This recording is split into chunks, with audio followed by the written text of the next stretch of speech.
So on our break. Hello, lady.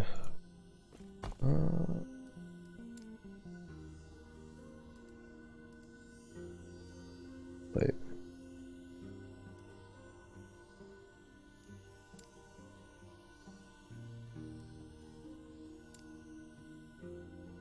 What?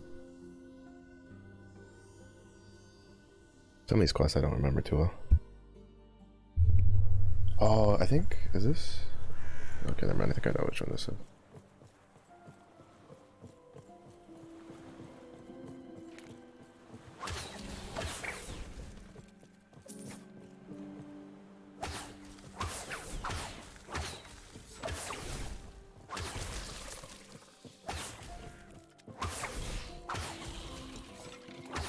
I had a feeling that bow was gonna be a pretty good upgrade.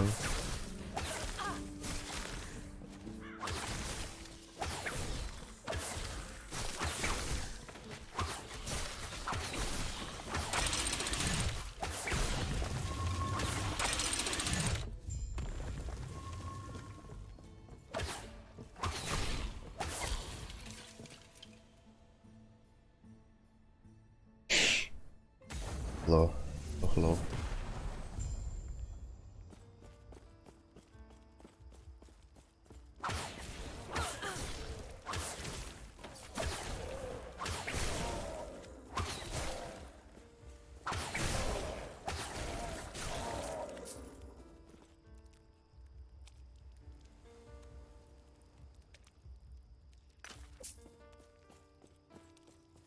I guess I'll pick it up and use it now. I'll not use it, but hold on to it for now.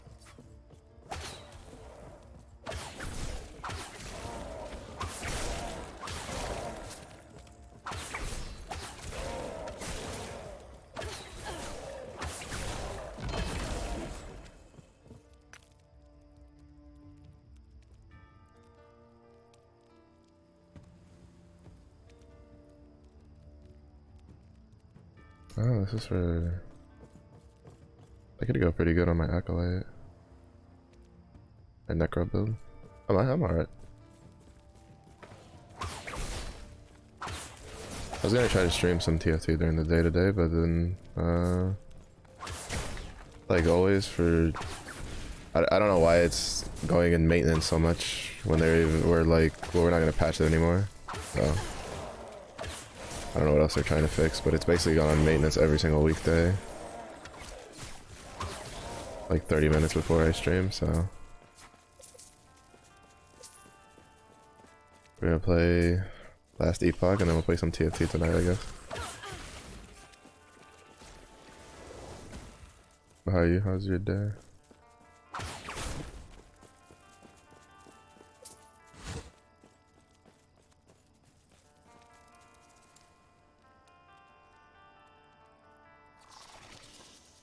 I scared the shit out of me.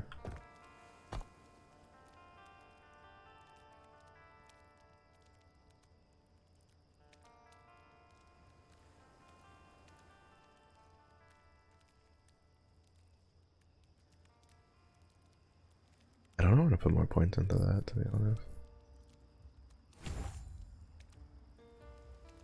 I think I might just put like 1 point here, 1 point here, and then 3 points in there, just to get the dexterity.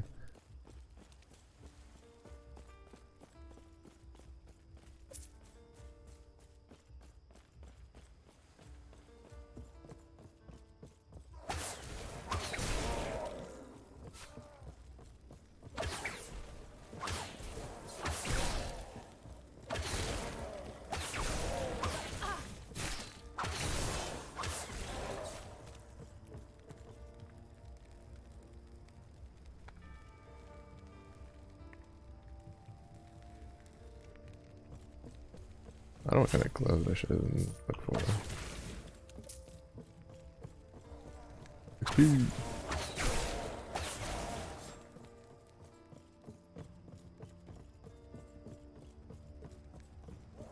That'll work.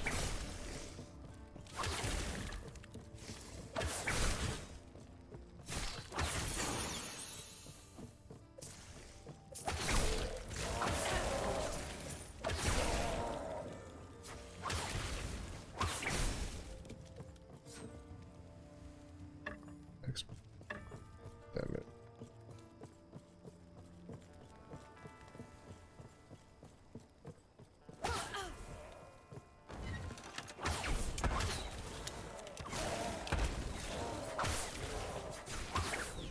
It'd be kind of cool if I could make my ballista use exploding or detonating arrow.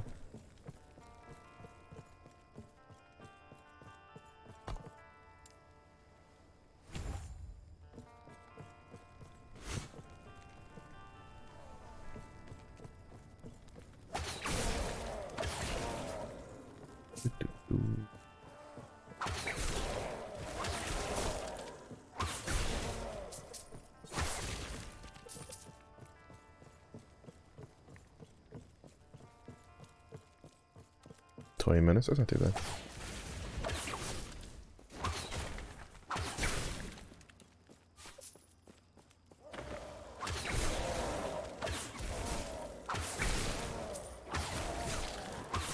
Aimed that poorly.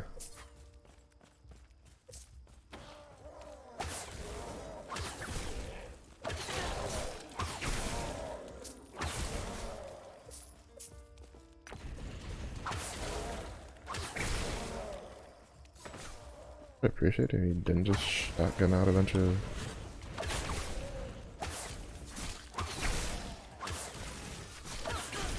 void shit at me.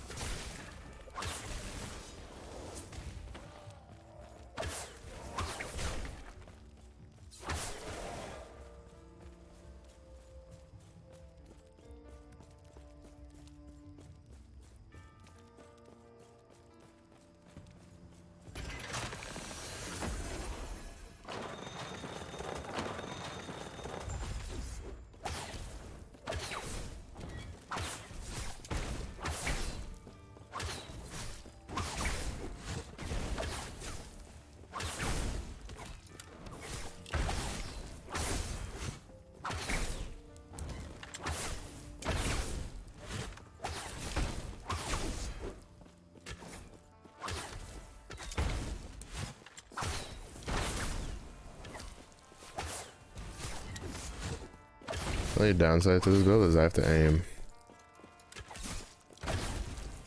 And sometimes I feel like I have the target on hit, but it still misses, and it's just like,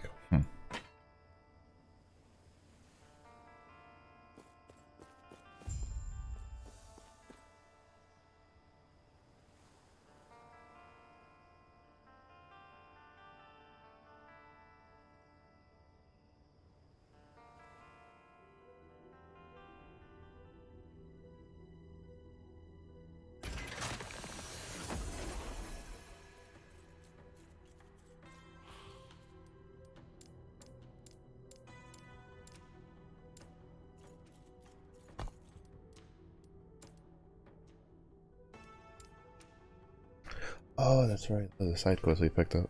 Pretty sure. I think that's the first like official introduction to the dungeons. Yes.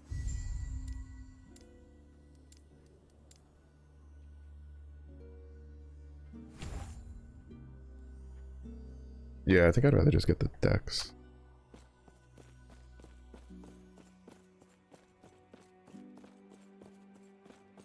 Not happening. Greetings.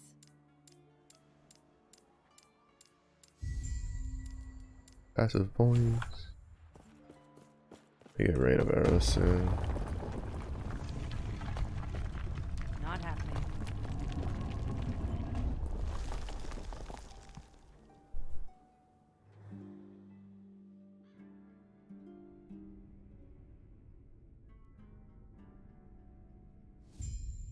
I still don't know if I want to actually use rain of arrows over something else like puncture or something like that.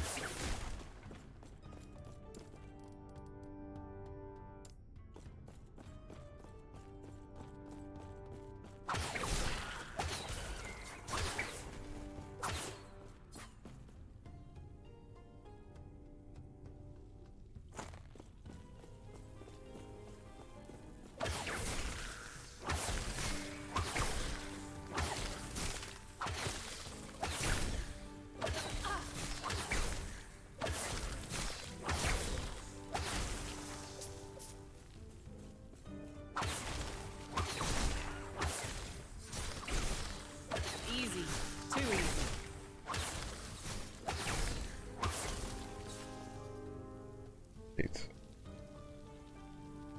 Actually, I haven't listened to the Discovery Weekly this week.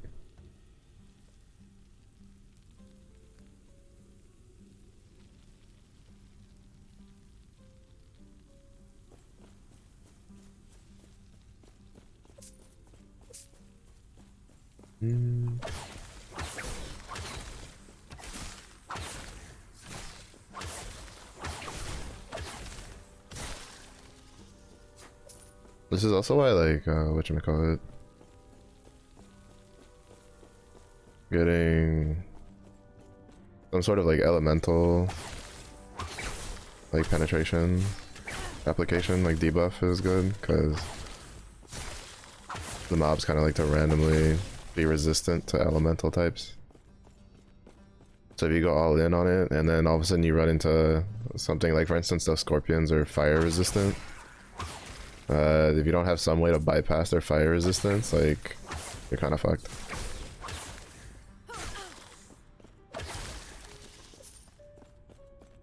But since we have like a couple ways to get past it, it's fine. They still take a bunch of damage.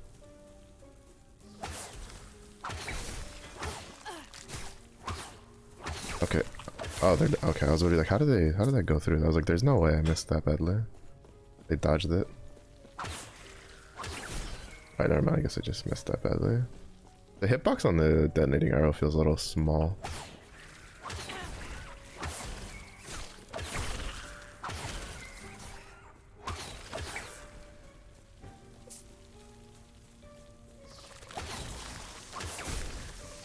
Like, it feels a little small.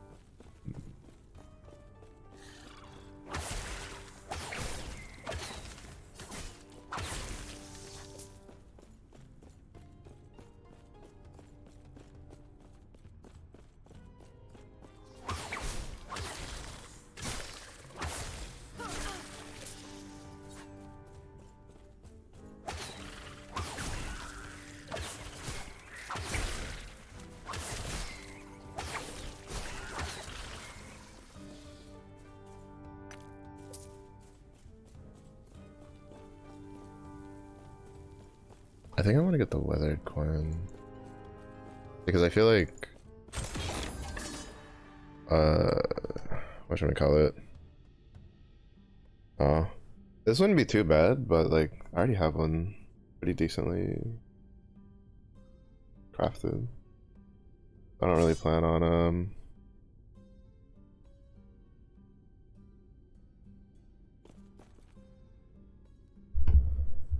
increase attack speed. Oh, actually not bad. Not a big fan of the hat, but that'll do for now.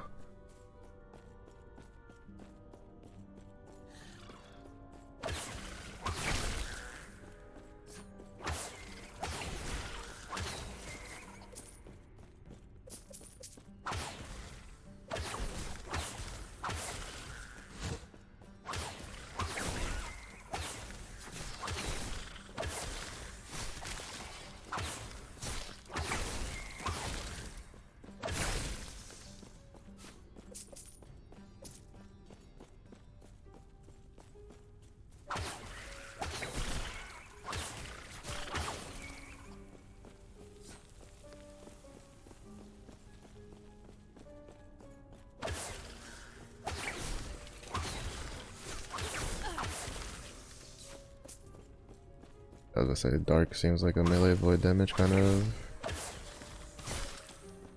affix name. The nice thing with the loot filter is that, like, depending on the order of the stats on the weapon, like if you were just looking out for the name, you probably wouldn't see it. Like for instance, one of the items we picked up had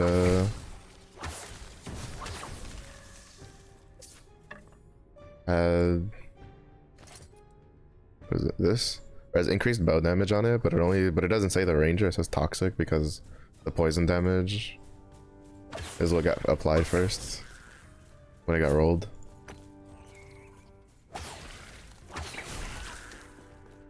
That's why the loot filter emphasis thing is kind of nice.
That was a pretty juicy level up. Alright, then we can get covering fire. Which I think I only want like 2 or 3 points in. I don't want too many points. Really. 55 mana, holy.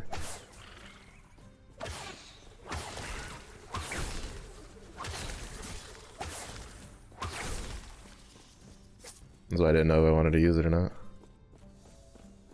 A lot of mana. That's a lot of mana.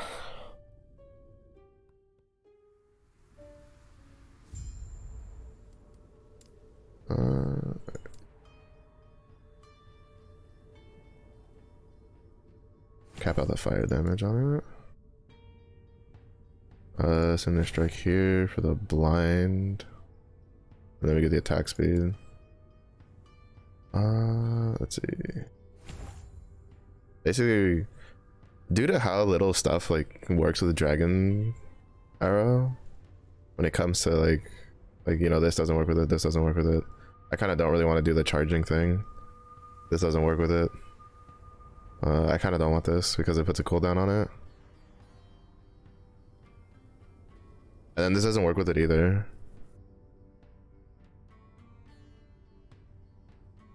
Like the other problem is there's a bunch of nodes, the smaller nodes, that just don't work with it well either, because this gets rid of the arming time.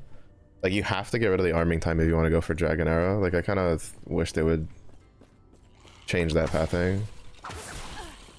Not a big fan of it. Because it means you can't go through like basically at least like a third of the nodes you can't really use if you go the fire route, which is kind of annoying.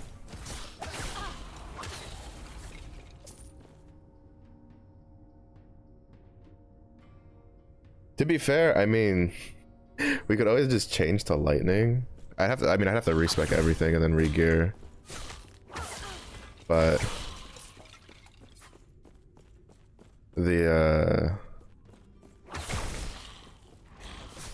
actually I probably even have to change like what I'm using for filler. Because I don't think any of the other ones can turn into lightning.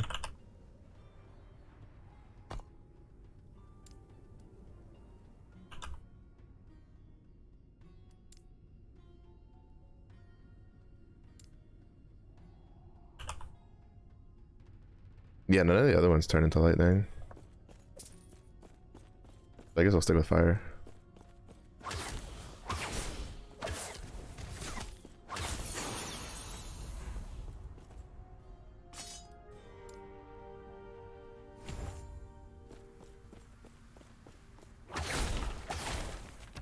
I mean, generally the filler, like, to be honest, like, it's not that big of a deal. Right, we just take puncture. So that way we'd have a non-elemental thing, which would synergize pretty well with the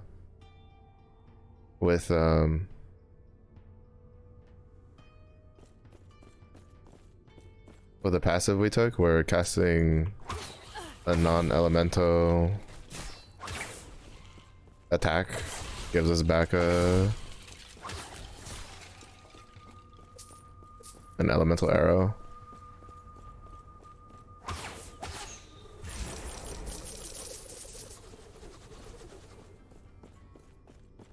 So that is an option. We could change. It's just because because by default detonating arrow is lightning. It's just I don't think a lot of things like work with lightning. It doesn't seem like there's not a lot of like lightning stuff. Like shurikens can be lightning.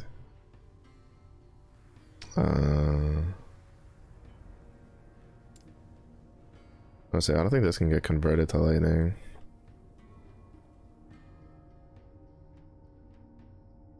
No.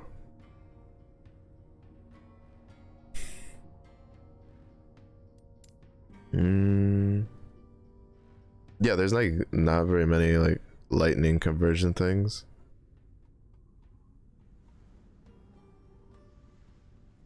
So like I don't really think keeping detonating arrow to lightning is all that great. Like you could go ice. The decoys kind of whatever. You can unpull blades for ice. It's just that I don't know if you get the bow damage bonus from the marksman passive with umbral blades if you go if you use it, even though you use a bow with it, because it's technically a throwing attack. It's not a bow attack.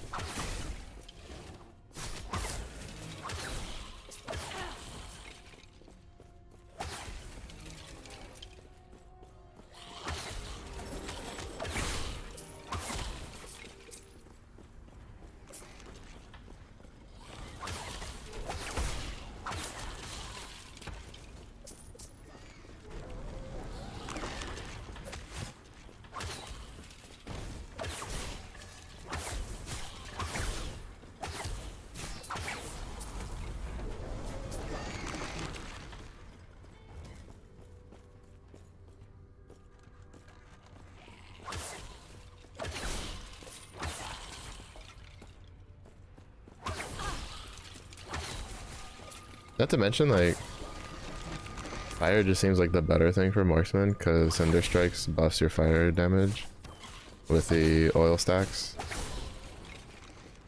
Adds a fire penetration debuff, like, just feels better.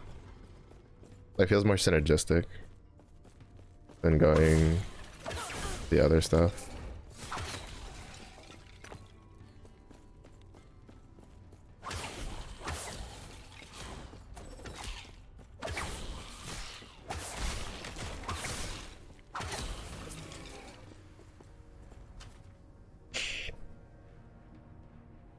Like, I don't necessarily mind having to go the blast thing, right? Like the no arming time thing. It's just that it's a little annoying because there's a couple interesting nodes that you can't take because of it, though.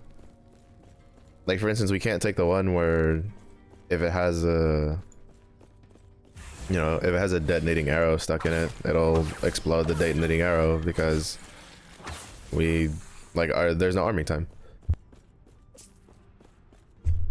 Like, if you could, if they, I don't know what they could do. Like, realistically, at the end of the day, I don't think it's like that big of a deal. I'm more annoyed that you can't take something like lightning tendrils with it. That's actually a little bit more annoying.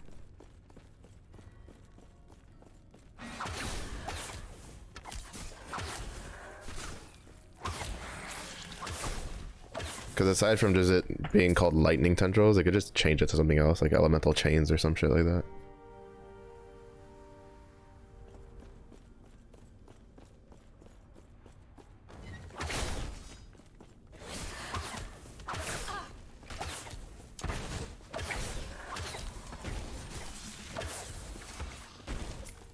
But that just is what it is. I think there's one.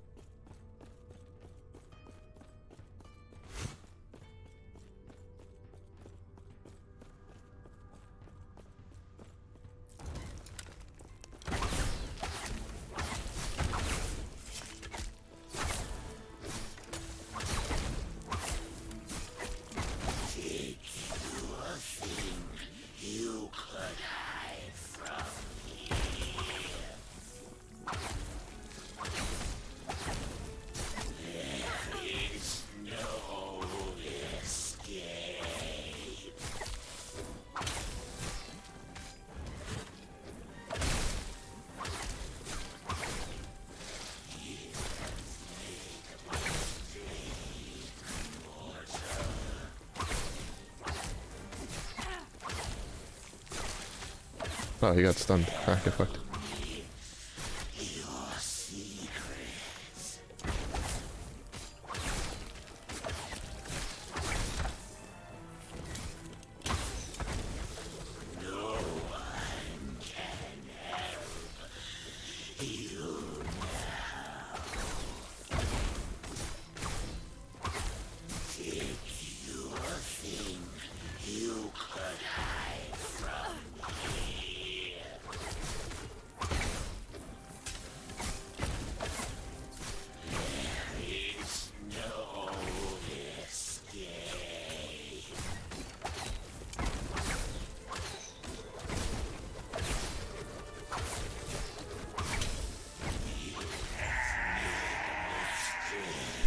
Yeah, I don't know. This build is honestly like out of all the ones I've done so far, like the, because I don't follow any builds or anything. I just look at the stuff and I kind of just put it together and just roll with what I think. This one so far is like the best one I've done.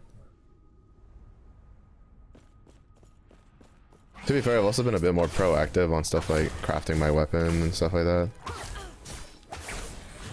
So that probably also has a decent amount on it. Decent amount of leeway, like just crafting stats on equipment and stuff. Definitely been a lot more on top of it compared to when I'm like,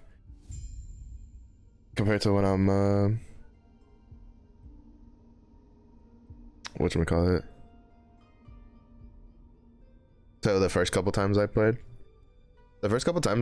like, there was just nothing.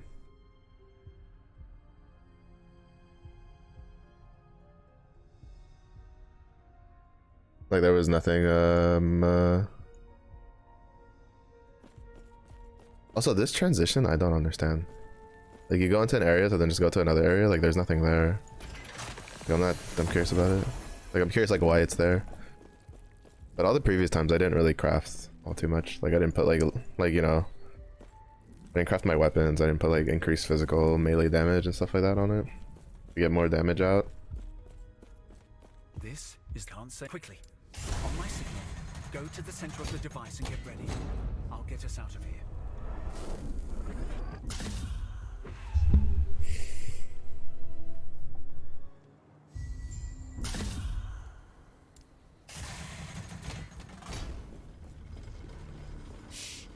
The Emperor wants you dead. Your trouble. Go. I will. Hopefully, I will see you soon.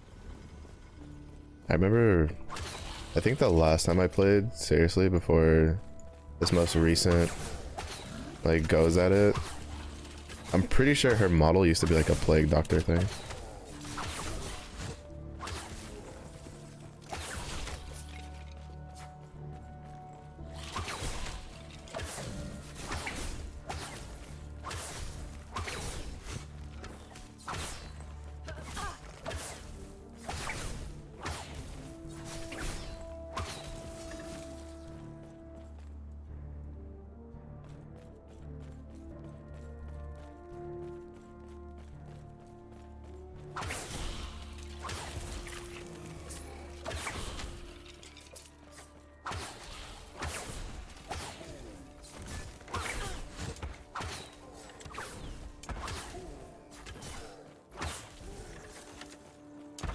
Those guys are so annoying to deal with if you're melee. Because they have this like whirlwind attack that they like to do that deals a shit ton of damage.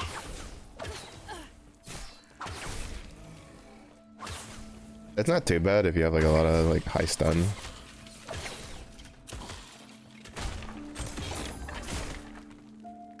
But it's still kind of a pain in the ass to deal with. Still kind of a pain in the ass to deal with.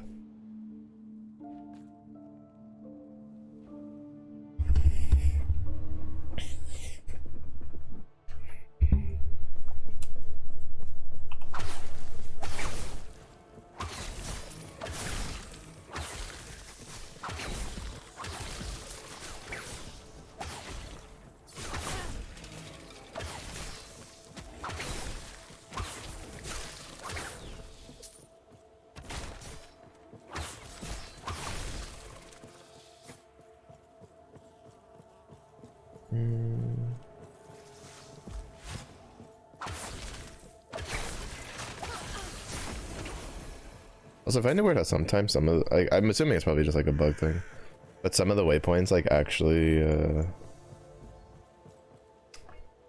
light up when you walk past them, and then other ones don't. I think that's just like a coding thing.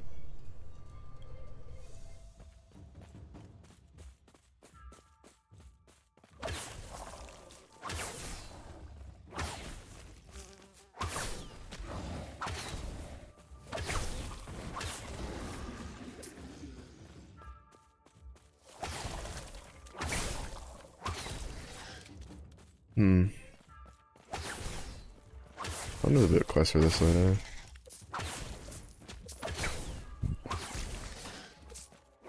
Probably not. I know there's some of these like portal areas that you get like, there's some that there's like a side quest, right? That you'll get to go into them, and then sometimes if you just go straight into them, they're just like, oh, just clear this area.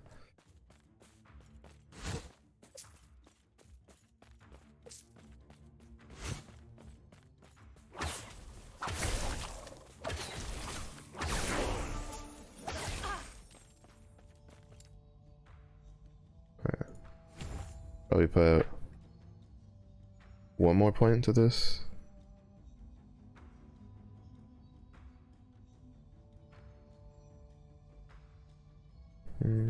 Probably like one more point to this, one more point to that,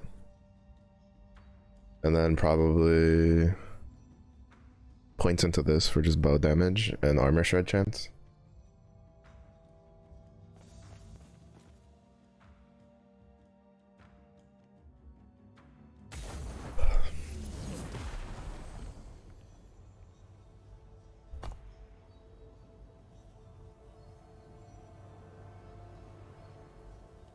Then we're gonna at least put 1 point here because there's no reason not to.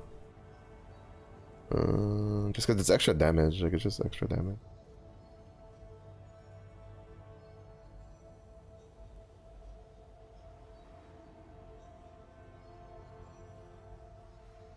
So at least like 1 or 2 points here. We're gonna want like 1 point here.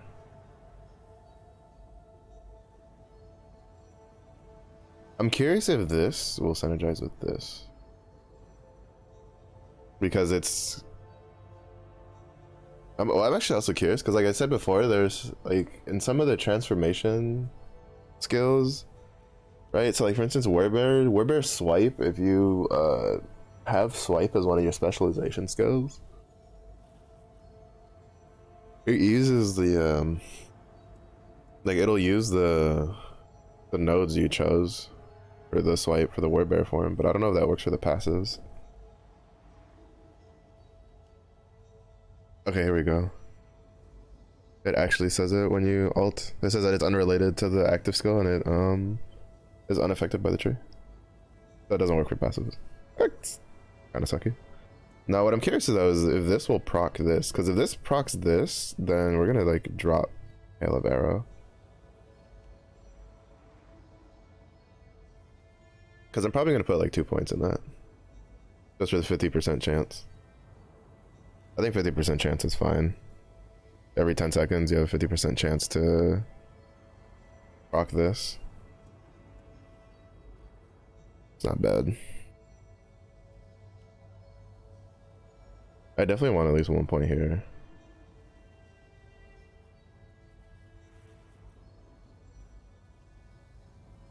So it'll probably be like... Probably like 1 point here. 2 points here.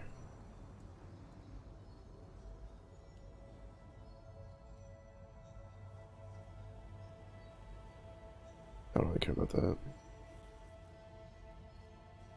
There's like 3 points. We got the rest later.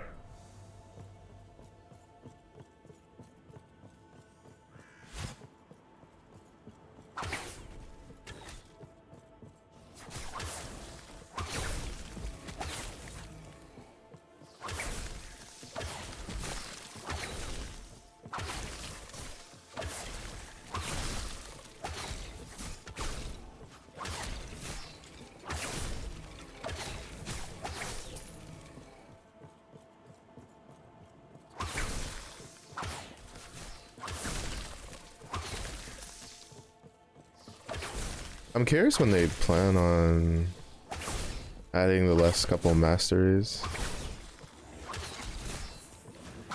Alright, because there's still 3 whole masteries we don't have.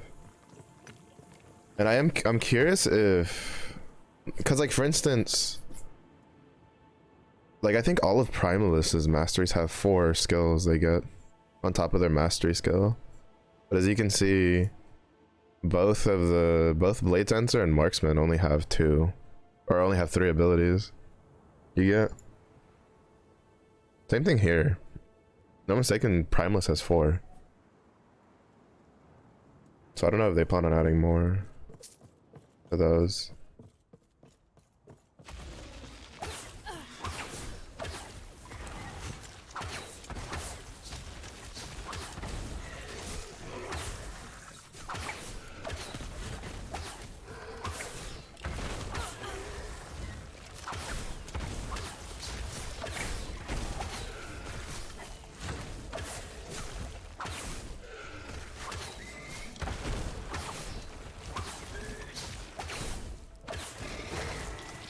Gets done, the baby. I'm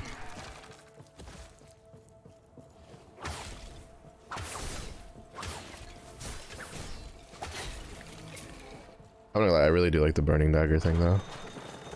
Just have a random burning dagger like rolling around near you.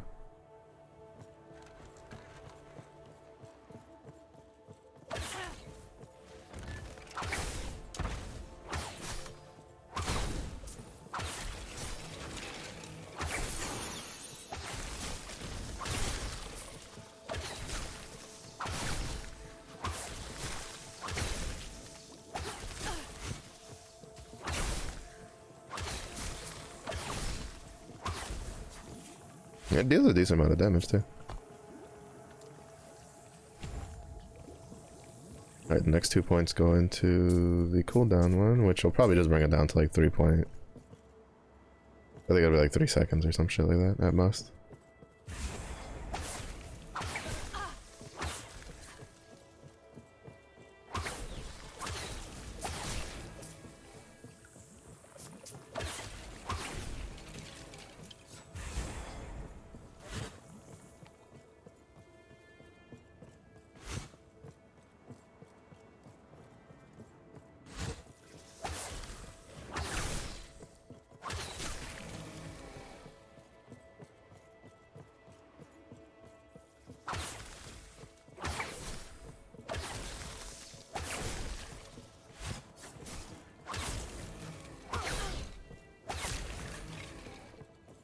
Yeah, it'd be nice if more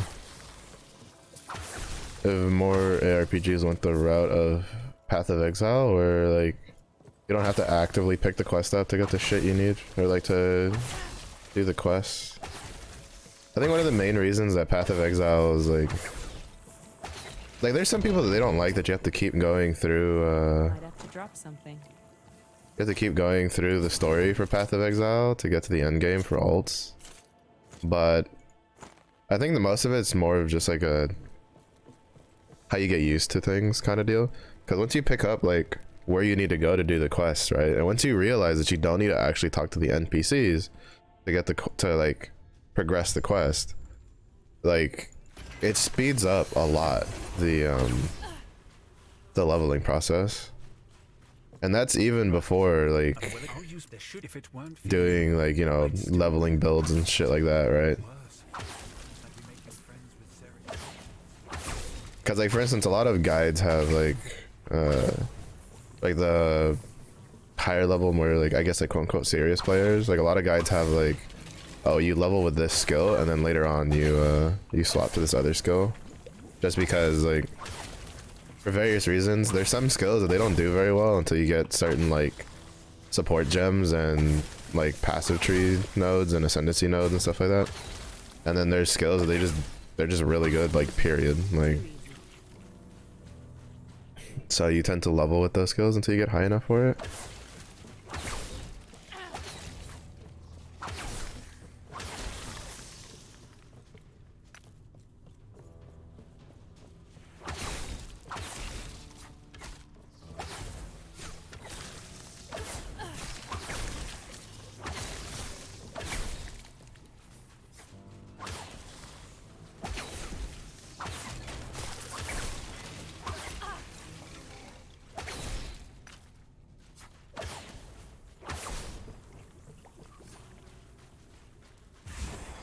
But a lot of times in like ARPGs, and in like in most games in general, really, like where you have like ults or a thing,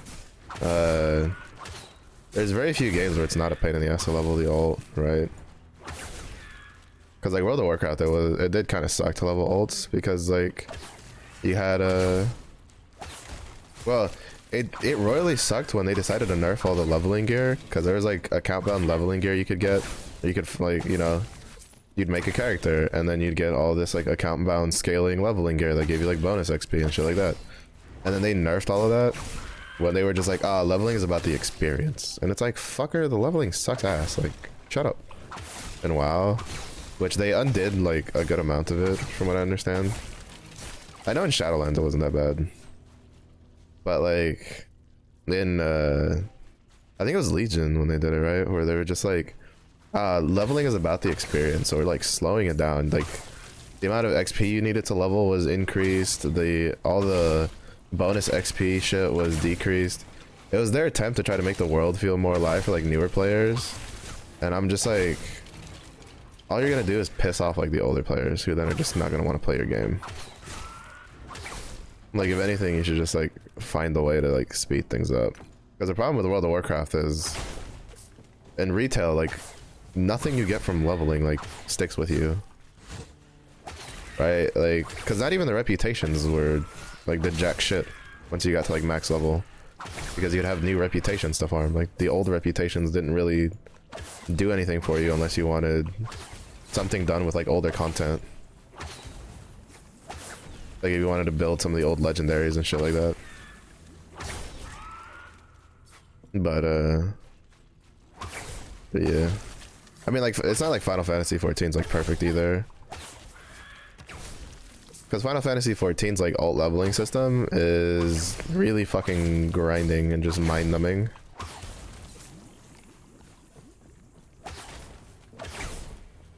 Like, it's not as like mind numbing as, well, actually I'd say it's probably about as equal, seeing how it's basically the same shit with the Bajra Southern Front. In A Realm Reborn, before they added the Palace of the Dead system, I forget what the actual system's called, like Palace of the Dead, Heaven on High, and then they went to the Bajra Southern Front. I don't know what it is for the current expansion, if they added one, but before that it was, you did levies, which you had a limited amount that recharged per, like, over time, which gave you XP, and we're actually a pretty decent like XP farm spot like thing. It's just that you couldn't like continuously grind them. Like you had a limited amount you could do, which was kind of dumb in my opinion. And then you had your hunt marks, your daily hunt marks, which gave actually a pretty substantial amount of XP. And then you had fate farming, which was just like stuff that spawned on the map that you would do, and basically depending on the level bracket you were in, like everybody knew what map to go do, and you would just, you know, join groups and do whatever. Now I don't think fate farming was honestly like that bad, because in the, like, when I was playing a lot, like early on, like it's how I met a decent amount of people I knew was through fate farming. And since the servers, like in 14 when I first played, because again I did play before like Heaven's Ward came out, like the servers were kind of locked. Like it was kind of more like old school MMO style. Like the people you ran into fate farming, like you just ran into them a lot and you just like start talking to people and just start making friends. But you can't really do that with the current systems anymore, which I mean I understand why they did it, because like you kind of have to decide whether you want like enclosed smaller servers that then makes like queuing more of a pain in the ass, and bigger servers that makes like queue times pretty good. Describe this game in 2 words. Flexibly amusing. If I had to choose 2 words, I'd probably go with that. Gracias por el agua.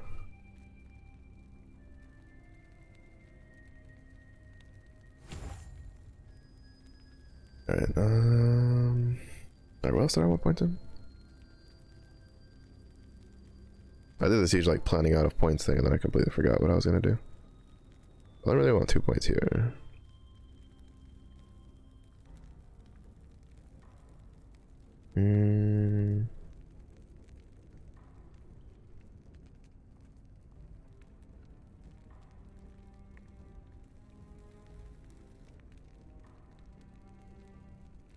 So 2 points here.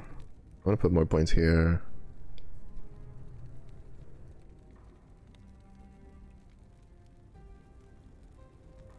Probably 2 here, 1 here, then 2 here. Something like that.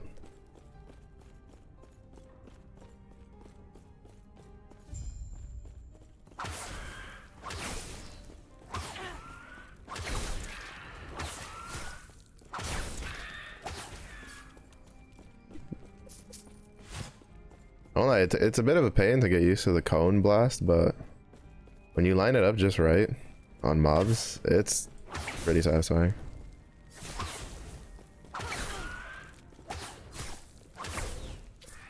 Actually, now that I think about it, I kind of want to make a Viper strike build, Serpent strike build, whatever the fuck it's called in this game. The Primalist one that requires a polearm. Because I have like, I was thinking I have a legendary for it. Oh. How about you fuckers don't kill me?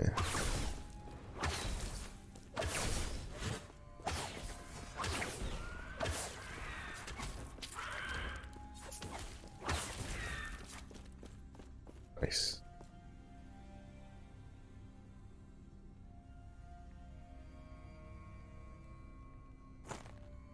Oh, attack speed. Oh, so it doesn't go over vertical. Juju! Allah. How was the lawnmower simulator? Did you mow them lawns? Did you trim them hedges? Did you whack them weeds?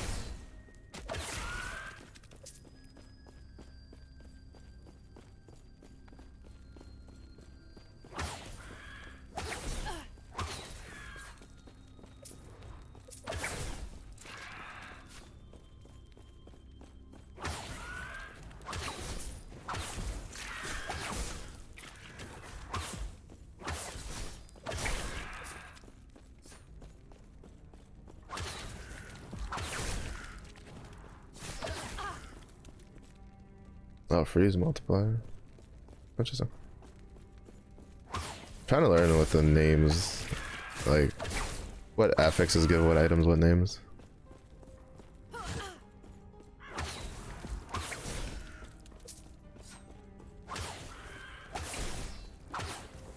Because I know for the damage ones that I need for this build, it's Pillager and Ranger. And then anything with like Swift or Assassins. So I can get the crit and the attack speed node.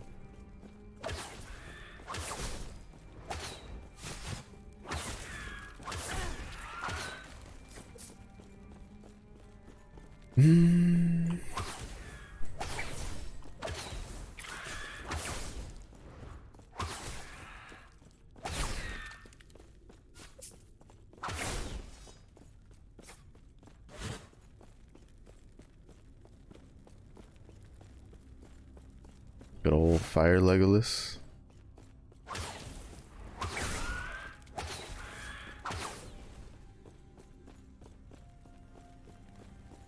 I'm surprised they didn't put any like crossbow weapons into this game. With how advanced like some of the magical technology is, especially considering that like we go across time periods. You would think crossbows would be a weapon in this game.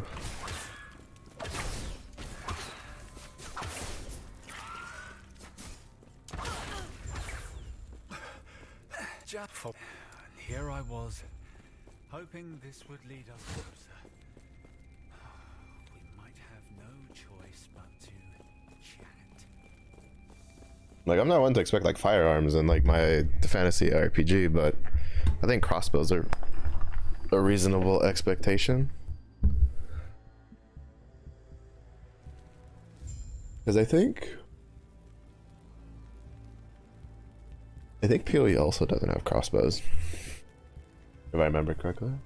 Yeah, I think it's just bows, just regular bows. The only like ARPGs I know that have like crossbows are like Torchlight and Diablo.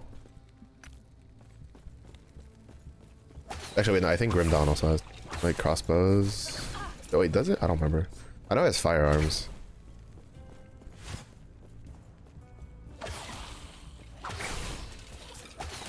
Because like it's going like the post-apocalyptic route. Oh, they're not dead. I saw them moving, and so I thought they were like still alive.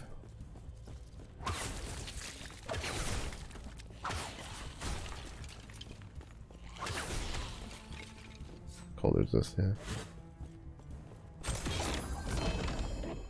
Oh, sheesh. We're just getting all the legendary shit.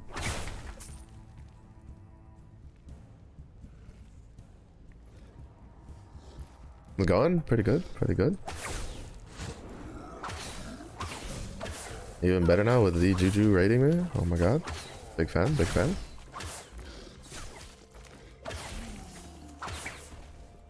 Getting used to it, but it was fun. Let's go. When's the I saw like it was you guys were what waiting for the new Call of Duty season?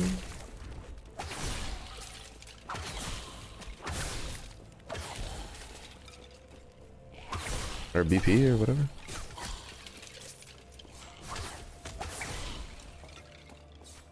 Something your brother wanted you to try? I don't think I could ever play games like that because that's not usually the reason I play games, but it's always interesting to watch other people play those types of games. Like Power Wash Simulator, Farming Simulator, now Lawnmower Simulator.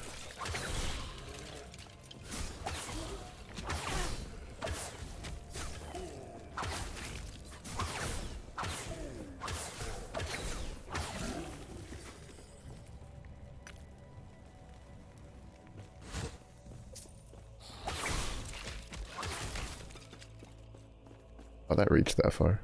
Cool.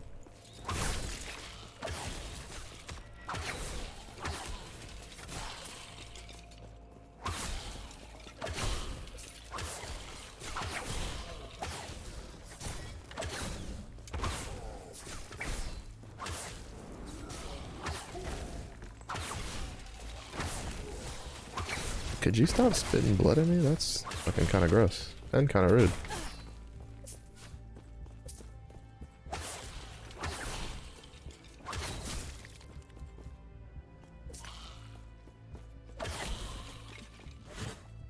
I'm not gonna lie, detonating arrow is kind of fun. I don't know if I'd still think it's fun with if I was running like the regular detonating arrow rather than the cone one. But at least this build so far, pretty fun. Pretty fun.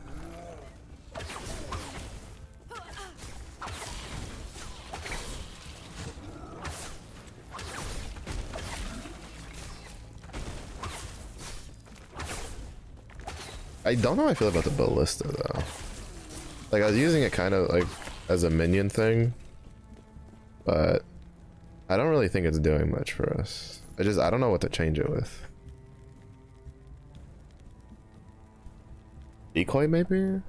I kind of honestly don't care for decoy.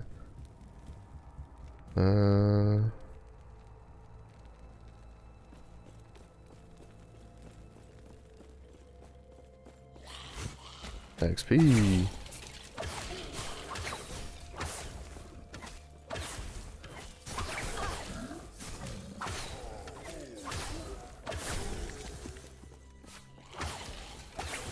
For some weird reason, this build also has a pretty high stun value.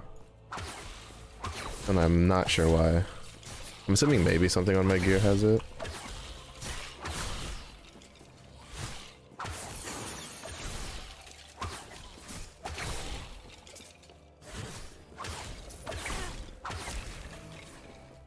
Might have to drop something.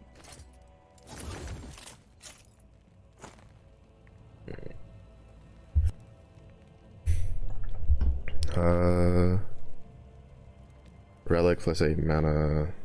Not really. I don't really want to drop my crit chance for that. Minions. Minions. Yes, summon vines. Oh, so this is a prime list one. I think go to your crit chance.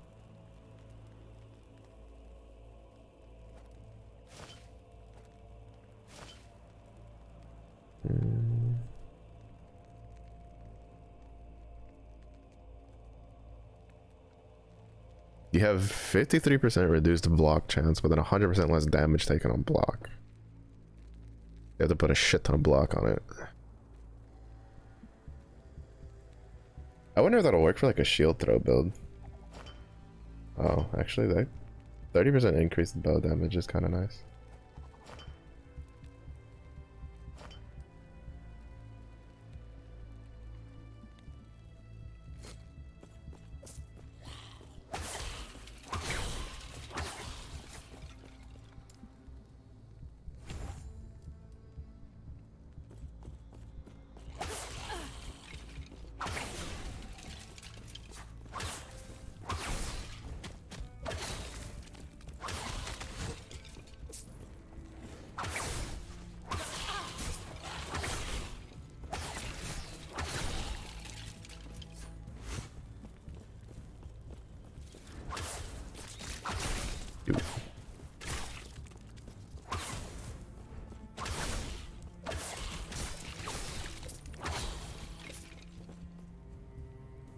Oh, it's still the ivory quivers. I do wish there'd be an ARPG one day that like had quivers that actually showed. Like any game in general, there's a lot of games that like they go, oh, we're gonna put like bows and quivers in the game, but then like the quiver is never like shown on the character. Always just an item slot thing.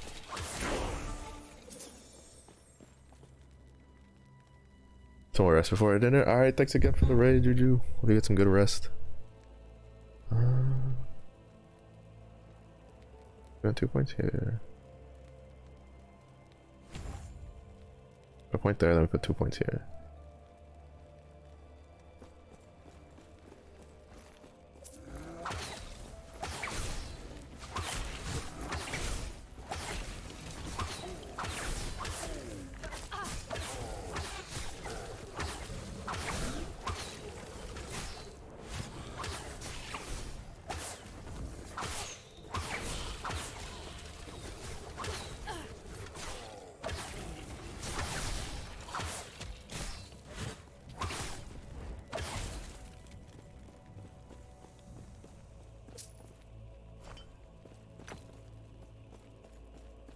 Easy. Too easy.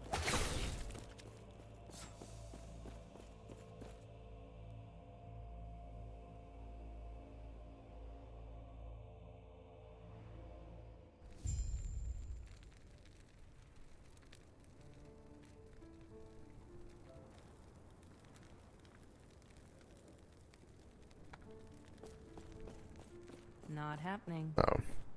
Right, we're in a quote unquote resting spot. I'm glad. See, I'm too. When he fled, I saw him heading deeper in. I understand. In regard from there, the heart of the citadel is beyond. There is an exit near the Emperor's giving you a chance to strike.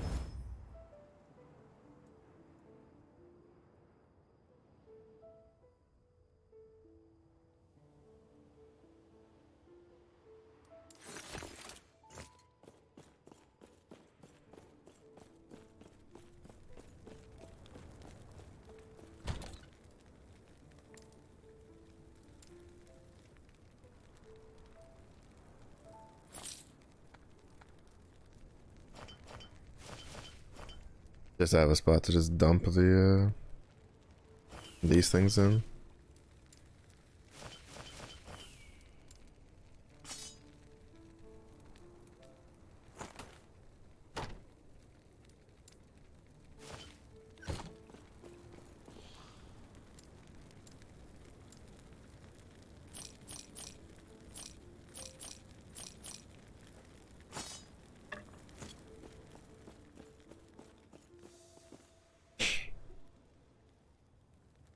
Like, I'm pretty sure this is gonna make my detonating arrow do like no damage.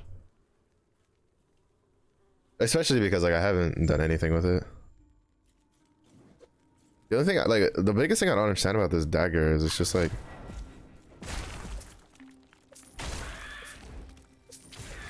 actually it deals almost the same amount of damage, but it's a lot more dangerous because I have to be in melee range.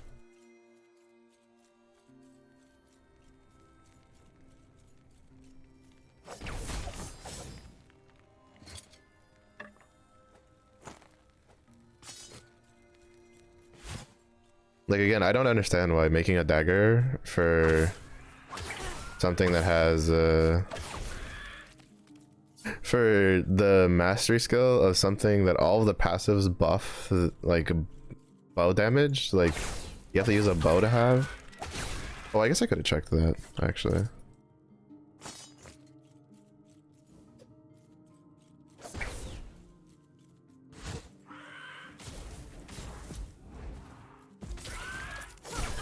Yeah, like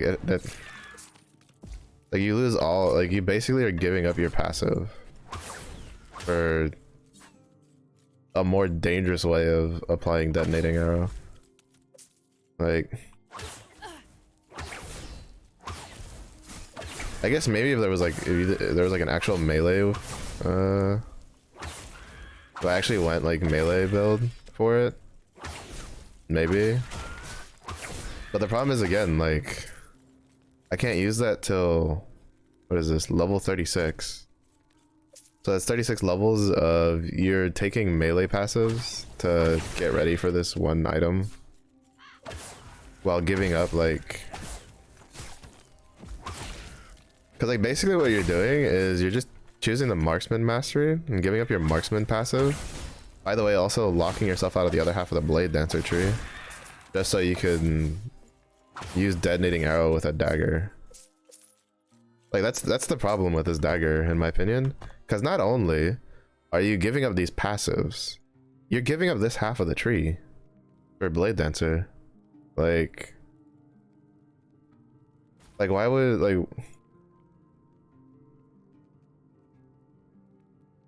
like almost none of the nodes are gonna, like, in here are gonna help with that. Bow physical damage, bow damage, throwing damage. If you have a bow equipped, like, I think they need to, they either need to remake that that weapon, or they need to, I mean, there might be a build for it, I don't know. Like I said, I haven't really looked into builds for this game or anything, I've just been playing it, but what I can say is that at least at face value, it leaves me confused.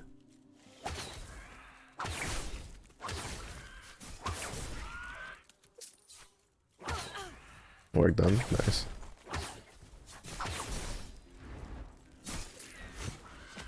Oh shit, I'm dead.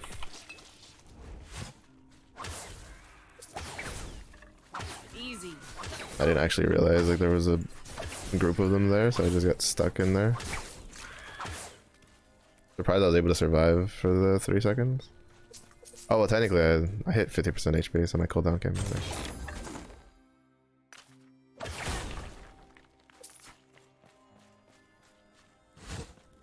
Yeah, like that item just doesn't make any sense to me. It feels like, it doesn't feel bad though, right? Like I gave up my passives and stuff, but like my detonating arrow was dealing about as much damage as, well, actually probably was dealing more damage consistently than when I use a bow.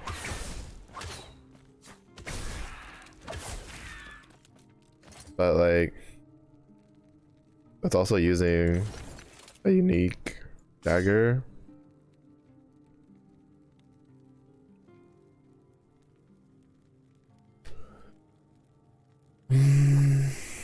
I feel like if it changed it to a throwing weapon, like to a throwing attack, it'd probably be better.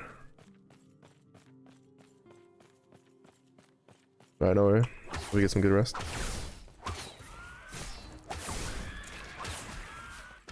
Cause like, I don't know, it being melee and a mastery that gives absolutely nothing for melee just makes no sense. Granted, throwing like doesn't really make a whole lot of sense either because, again, marksman. Like I wouldn't be surprised if I'm assuming falconer is probably gonna be like the throwing weapon mastery, but like there's at least some throwing damage nodes in there.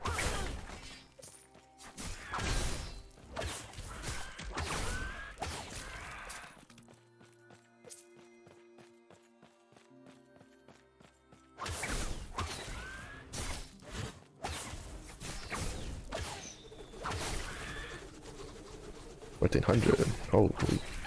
Let's go.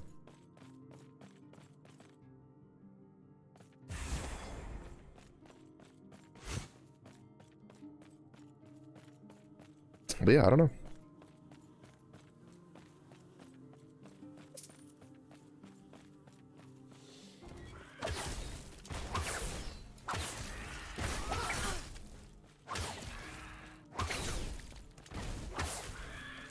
He got harpooned as he was jumping towards me. Get wrecked, nerd.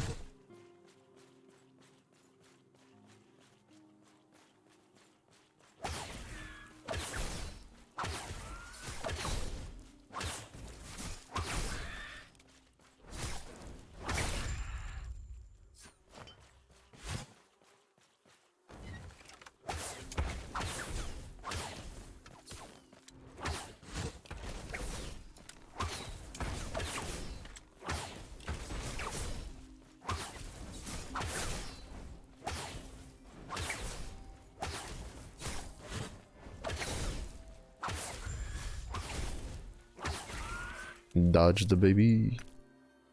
Dodge for days. Yeah, throwing damage. I guess Falconer would probably be that one. Kind of makes more sense. Since like you have Blade Dancer for the melee builds, you have Marksman for the bow builds, but you don't really have like a mastery for throwing. Because I don't think. Yeah, using a bow, right? Like it's all about bows here. This gives you more shadows, melee physical damage, and more dodge rating. So it kind of makes sense if Falconer ends up being like the throwable, like the throwing weapon mastery.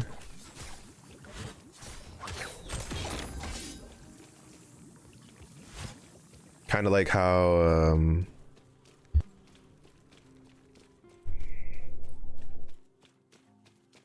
kind of like how, you know, for Primalist you have Druid for the shapeshifting, what is it, Beastmaster or whatever for the minion build, and then if you like the totems then you go Shaman.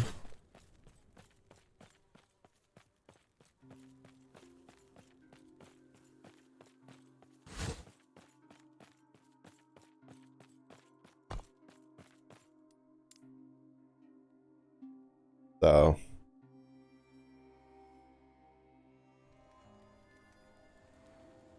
what I'm curious about is what the fuck is Rune Master? I feel like, well, actually I feel like Rune Master, if anything, would probably end up being like a trap thing, right? Where you put runes on the ground or some shit, and if things walk over it, they go kaboom.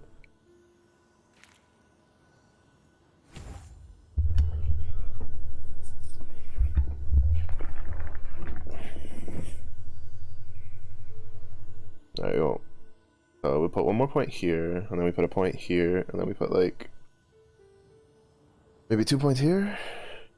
Just have 6% per stack, so that would be like 30% crit chance at full stacks. That's really not that bad.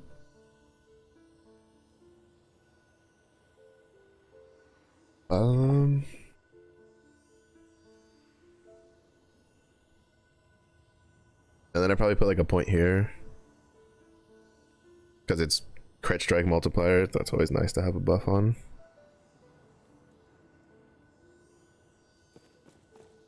Not happening. What is this?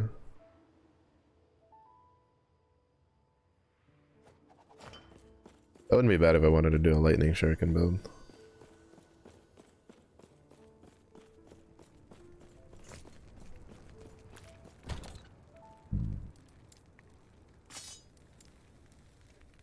Uh, 30% increased bow damage.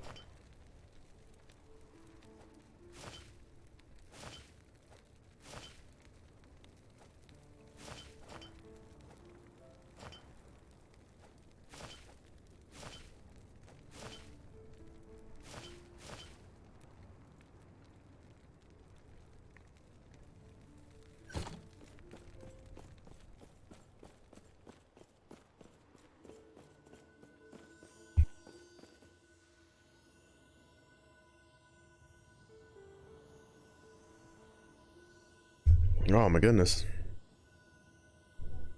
Had a big old sneeze. Pop up. Hello Oh. there. What's good, Zephy?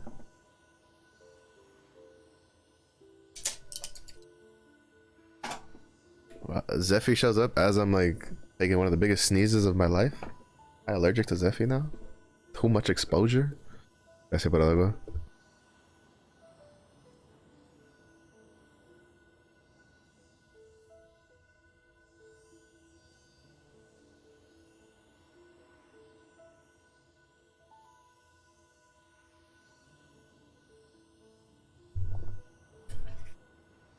You begged for it, but I still did not give you my pardon. Get wrecked. El bozo.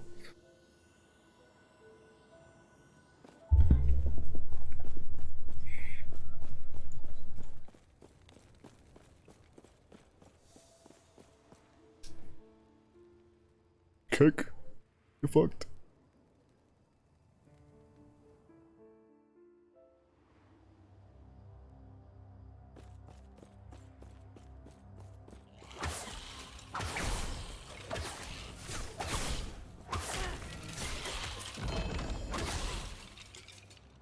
Again?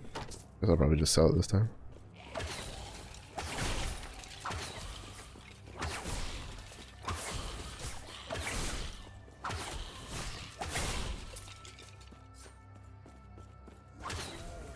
Oh, these fuckers. These ones aren't that bad. They're not as annoying as the ones that do the twirly whirls.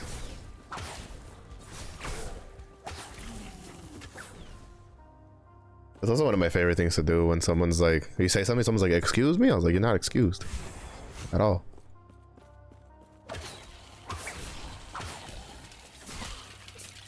Yeah, beg your pardon, too bad, you're not getting it.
Oh, that dodge is kind of stonks.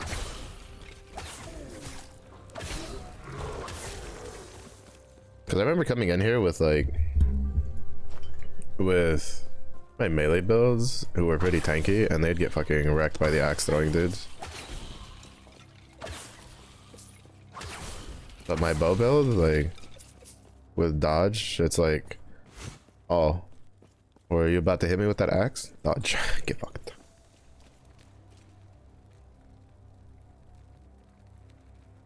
Get fucked.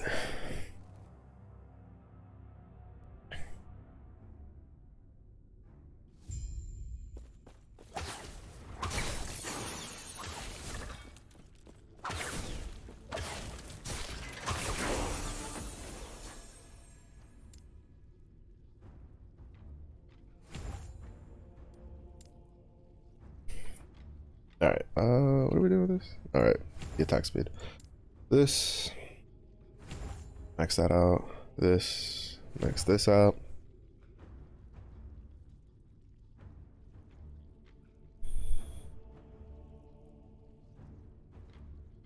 You get. I think this is like it'll be 30%. That's actually a good amount.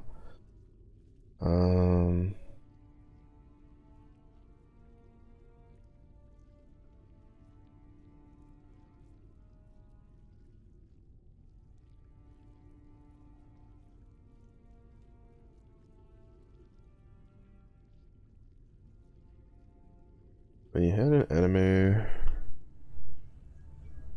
Yeah, see, like this is kind of what I mean, right? Like, in order to get fire, like to go fire, you lose out the ability to use 1, 2, 3, 4. Like 4 of these bigger nodes. 2 of them make sense, right? Because this is conversion to cold damage. This is conversion to poison. Makes sense, right? Like these are a conversion ones, so it makes sense to not be able to use these. But you can't use this one because you have to get rid of the arming time to go fire. Like you don't have a choice. You can't use this one if you're converted, which is so dumb. Like it should just be like, it should still work. Just change it from lightning tendrils to like elemental chains or something like that. Like in my opinion, like the fact that this is lightning only is really stupid for no real reason. And then it's just like what's left? This, which is detonating arrow, deals more damage and has a chance to increase stun, but now has a cooldown. Like,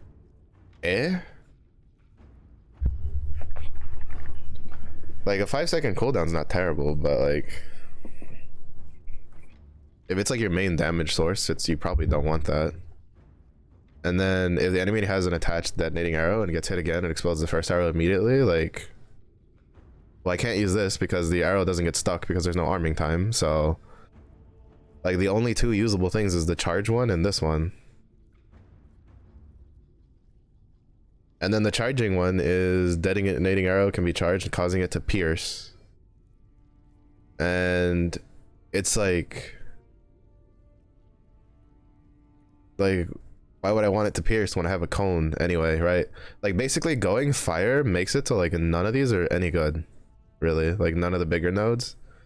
Like you can't combine it with this one. Like there's literally 1, 2, 3, 4, 5 nodes that you straight up just cannot use because they don't activate. And then like this one's not bad, but I don't think it's really worth it if exploding arrows like your main damage source. And then so like maybe if you're doing like a lightning build, I would go that way, right? Like I would take this for cone area, no arming time, then go this and then do like lightning shurikens with it, because you can do like lightning tendrils, right? Like that would be a pretty interesting build.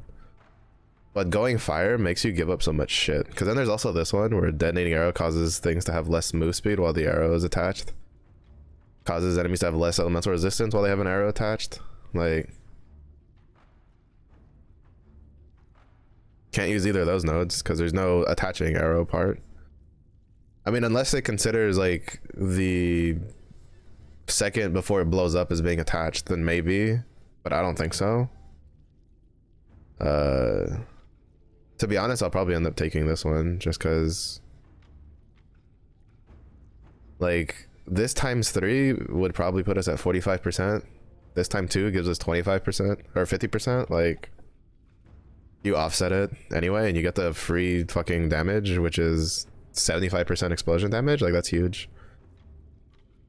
We need 1 more point here, which I was planning on putting another point there anyway. So it's just like I mean the damage per second charge here is all right. It's just that like at least in most fights I've done, it doesn't feel worth to take the charging one. Like I'd rather just take the cooldown one for more damage. So I kind of like, I don't know how they'll handle that, but I do think like exploding or detonating arrow probably needs a little bit of a look-sees for the nodes and how they work.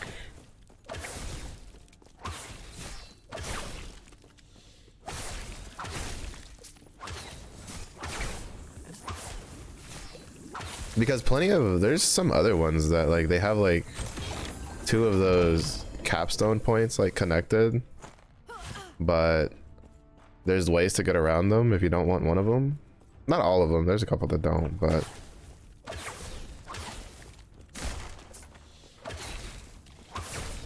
I don't know, like I like detonating arrow, don't get me wrong. It's part of the reason I'm so critical about it, is that the ability feels fun. It's just I feel that the customization of the thing is a bit too limiting if you go fire, like just, and I don't know if fire like deals enough damage, like the two nodes you take to go fire, I don't think that like increases the damage enough to compensate like for losing all of those other ones. Right, like because even if you go cryo, you can still take sucker punch. You can still take because like sucker punch is definitely like, you can tell that sucker punch and rapid detonation like just pair together really well, right? Like sucker punch literally makes it where if it has an arrow attached, the like, you know, if you shoot with another arrow, it causes the explosion for that first arrow to be more, and then the rapid detonation makes it so you just instantly blow it up, like so you instantly get the damage. Like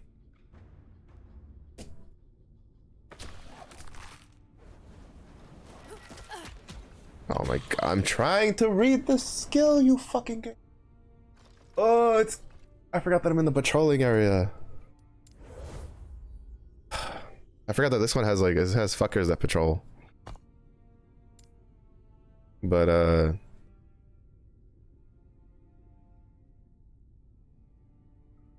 when you hit an enemy with a detonating arrow that already has an arrow attached to them, the explosion deals more damage in a larger area, right? You combine this with this and you get this with the instant explosion, like it's really good. Not to mention, you also take explosion damage and area for, like, you have to get 2 points of it to get this. Like, these two just synergize really well. And if you convert to physical or cold, you can take these, right? Like, because you don't get rid of the arming time. So you can still go with these two. Like, you can still combine these two together and get a lot of damage. Like, if you don't go lightning, right? Or if you don't convert it, then you go lightning, then you just go, like, here to here to grab tendrils to here, and then you go this way to grab this, and then you like, you have way more customization options than if you go fire, simply because like you're forced to take two nodes together, which I think is bad design.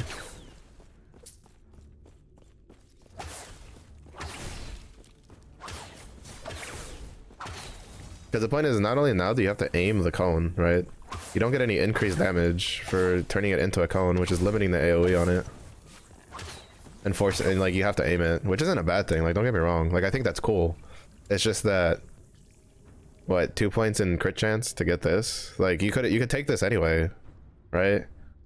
Like if you wanted sucker punch, you go 2 points here to here, because you have to go like 2 points anyway to get there. So you go like 2 points here to 2 points here. You grab lightning tendril, you grab this, you grab the sucker punch point, then you go AoE to here to here to here. You grab rapid detonation, and you're good to go. Like you now have a lightning sucker punch, like rapid detonation arrow that explodes and deals a shit ton of damage, or should explode and deal a shit ton of damage, right? Like because you have way more damage multipliers, right? You get 100% here. You're getting 20% here. You're getting like 25% area there. I heard him summoning the things. That's why I didn't die to this one. You bastard. Too easy.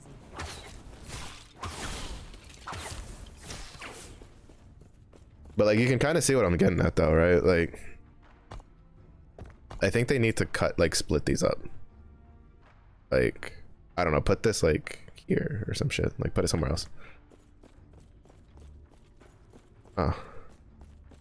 That fucker.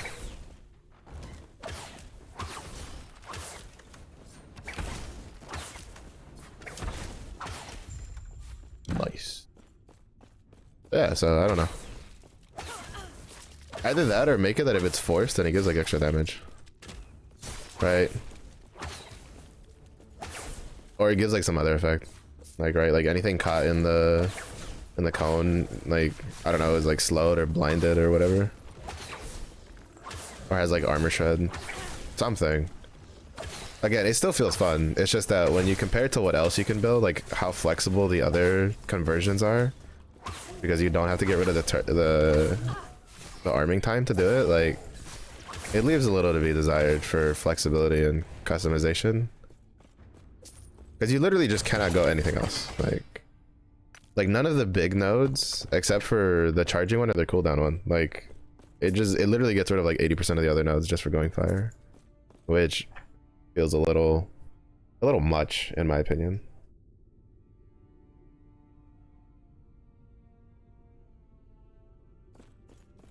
A little much.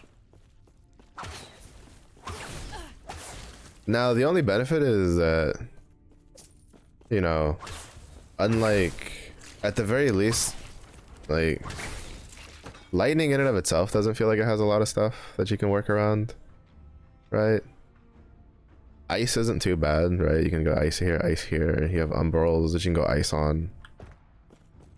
But they might have done it specifically because you have Cinder Strike, which comes with a lot of like, well, I mean, it's a fire like filler ability that has lots of nodes for reducing fire damage or increasing fire damage taken, stuff like that.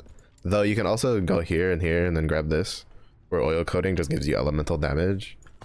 So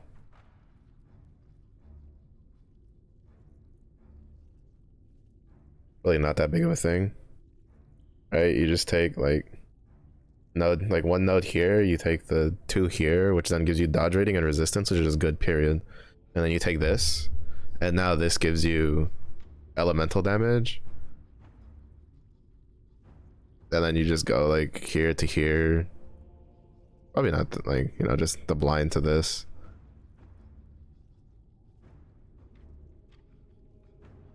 Your volatile flask.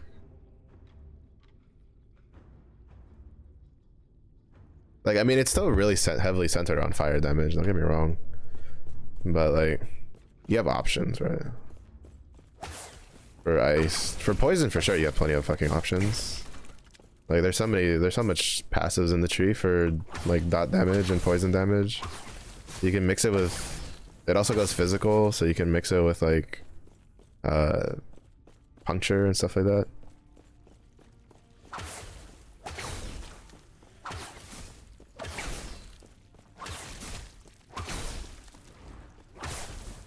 Like, you have an option, right, where you could go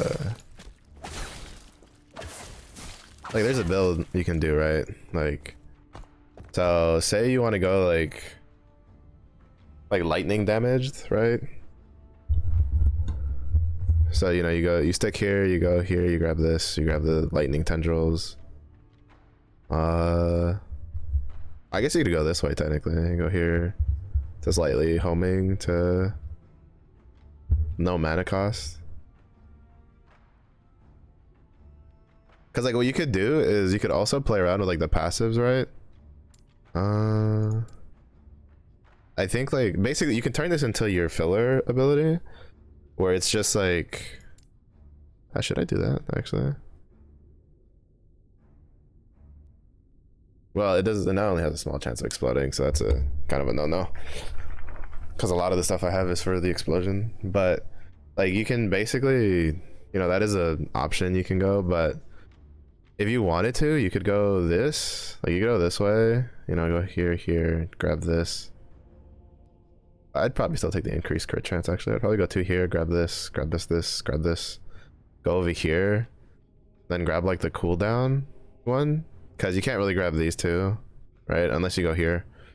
You grab like the cooldown one, and then you go like puncture, like you take a bunch of physical damage, and then on the passive tree, right? Or on the mastery tree, you just you take like, you max this out to where it's consuming like 3 arrows per, you know, 3 elemental arrows per cast. Like, you take these 2, right?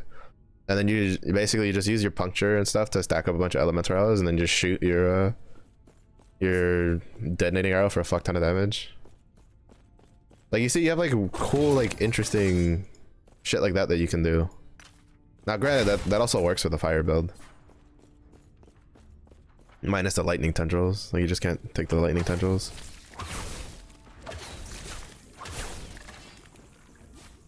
Or the sucker punch. Actually, you can't take the sucker punch with the cooldown one either though. Because of the cooldown. But you get plenty of damage from the other one. But I don't think like it's worth going without going lightning. Because I think the lightning tendril is kind of a big thing. Because that's a lot of extra damage. So there's a couple cool like stuff you can do, honestly, with the abilities. The mastery trees, like I think they do a really good job of just like having nodes and you look at them and you're like, holy shit, there's like, if you like doing just random builds, like if you really like just making your own builds and doing like off the wall, just YOLO shit, like this game is really good for that. I think the mastery trees and the skills in the like the skill trees themselves like have a lot of things that like if you take a second and just look through everything, there's probably some really cool builds you could come up with. Now will they be good? Will they be like super, like will they be usable? Probably. Will they be like super overpowered? Kind of just depends. A lot of times super overpowered builds get discovered by accident.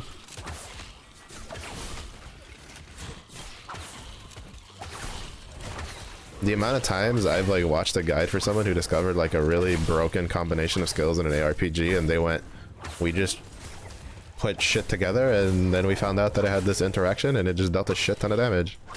And you're like, oh, that's kind of insane. Like, you know. That or people just look at things and go, does this affect that? And they put it together and they go, it does. And then it just deals a shit ton of damage.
Easy.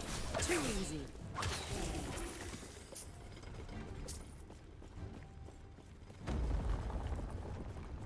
Let me in.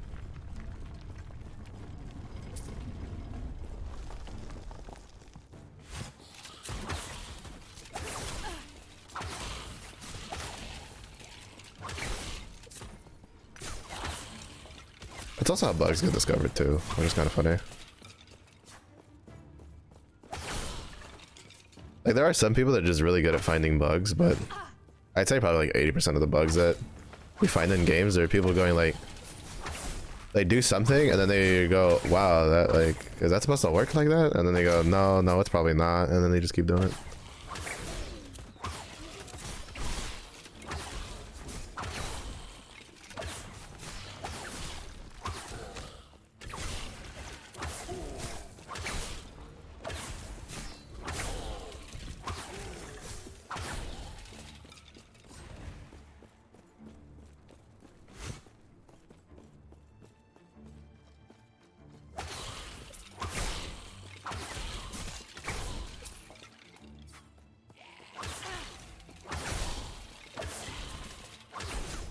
There's just something about critting an entire group of things with the cone that puts a smile on my face. A bunch of yellow numbers pop up and shit just dies.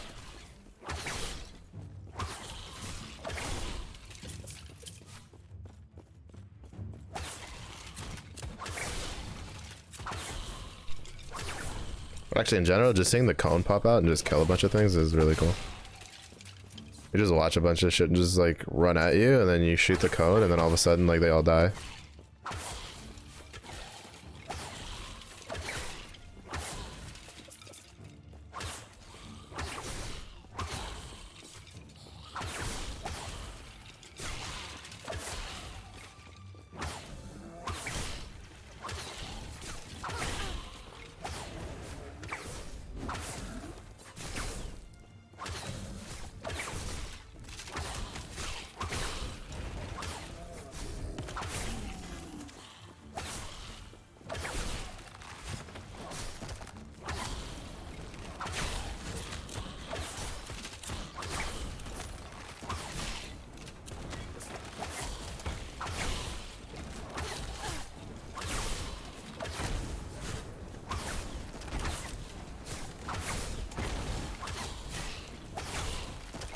I hit something for 2k earlier, but I don't think it was like the big boss.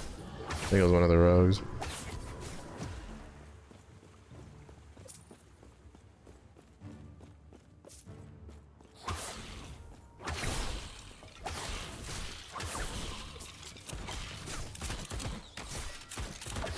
Also, like, don't get me wrong, I don't think the cone thing is a problem. Like again, I think it's pretty cool. It's cool to see.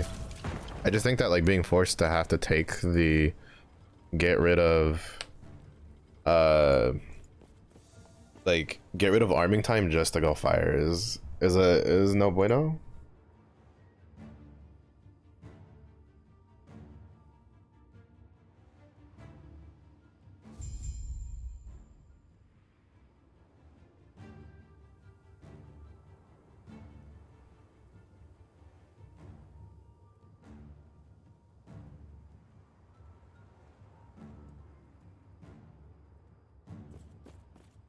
Like that's what I mean. Like the forced take is kind of where I'm just like, bruh. Move slowly. You should have seen this. You know. Yes. I've heard. I've been expecting you. Yeah, whatever. Hurry up and res the fuckers. Do not look surprised. This boss fight's kind of annoying. It's the least I can do.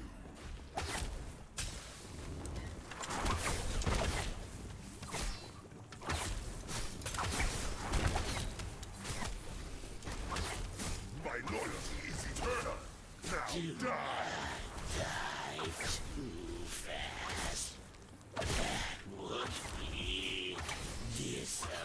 To die in the Emperor's presence is a gift, mortal.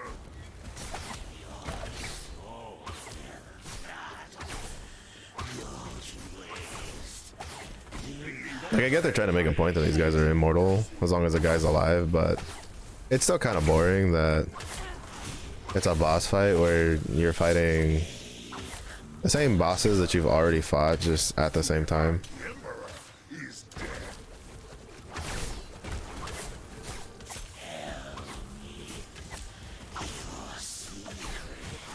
Break yourself upon my body. Also, if you're wondering why I'm like trying to just stay fighting in this area, it's because when the Admiral dies, he turns like this area into like damage. And you're going to kill the Admiral before you kill the other guy. Because the other guy's gonna block while you're like trying to avoid his poison puddles.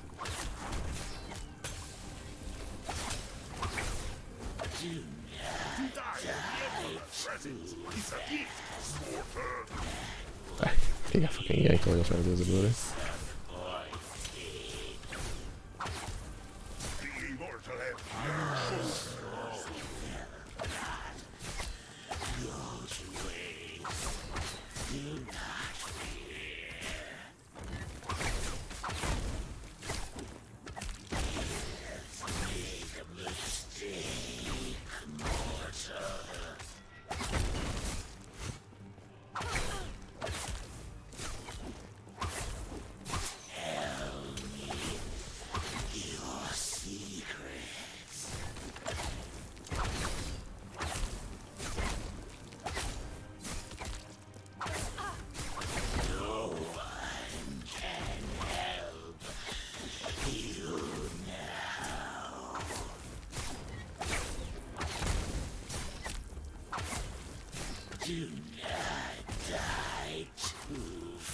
I think it bugs out sometimes when it does the harpoon shot. Next! Bring it, motherfucker. Now's our chance. Do you not? When we try, it's a traveler came a lifetime ago. Told me about the epoch, about timelines. This, then, yours. And please, find me in the past. Have I not made myself clear? Julia!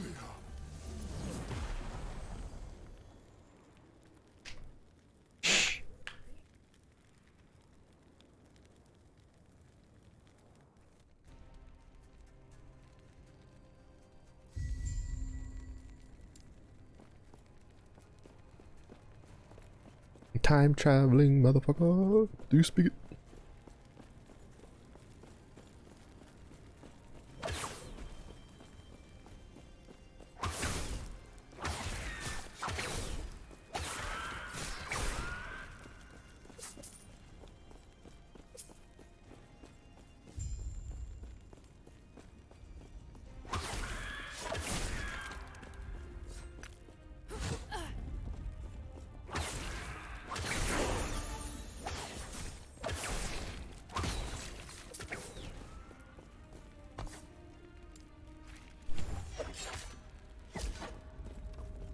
But actually just takes it down to 3.1.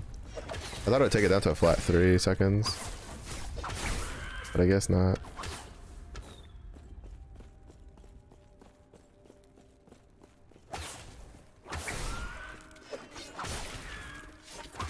Also, this is the area where shit just starts like hurting really bad.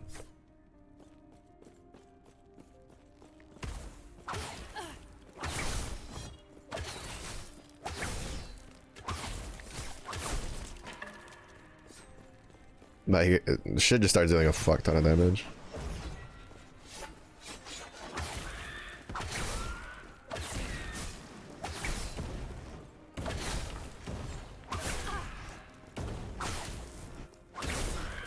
Like, I ate like, what, 2 or 3 of those AoEs and boom, fucking just almost died.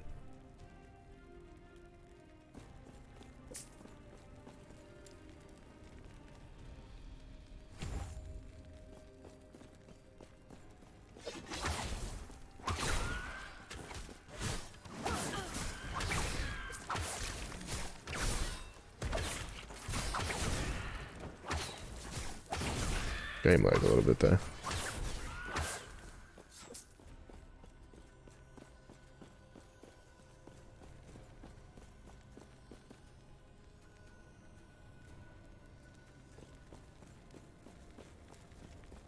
Oh wait.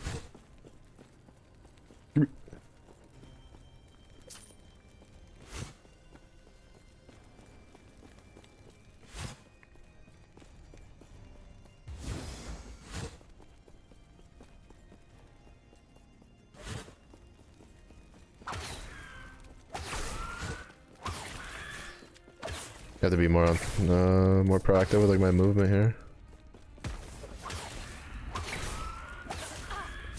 Oh.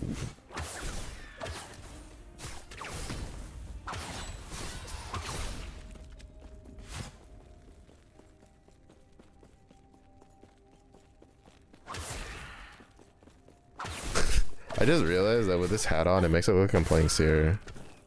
Like the run animation is very similar to Seer's run animation. And now it irks me. I must get a different hat.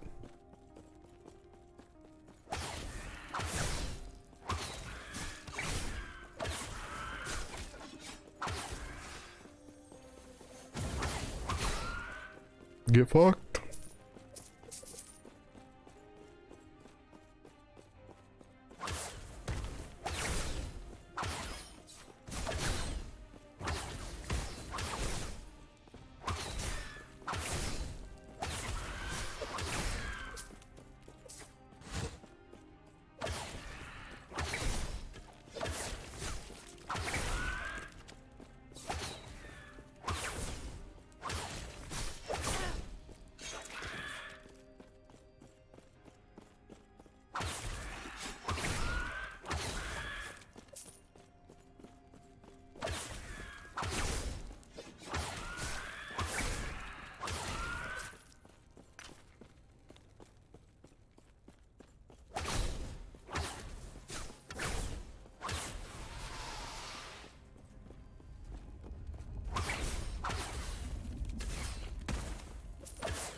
Those big guys are kind of tanky. I think they might be like have some pretty decent like crit resistance.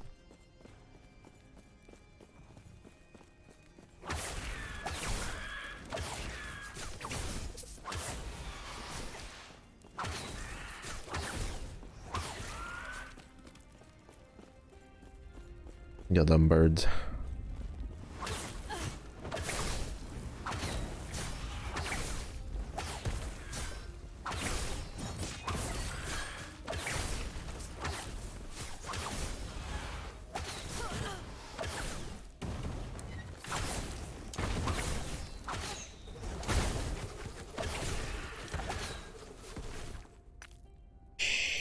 Ooh.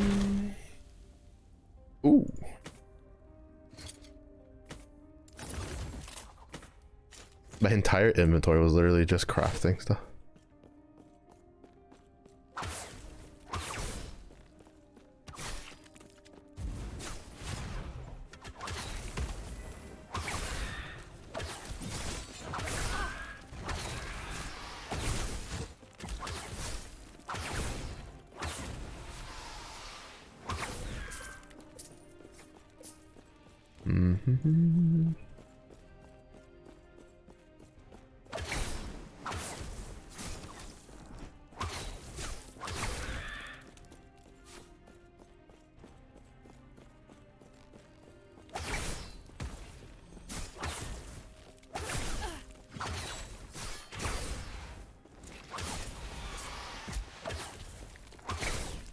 I missed the guy I was trying to aim at. I was trying to hit the guy like over here to have it like sweep out and catch them all.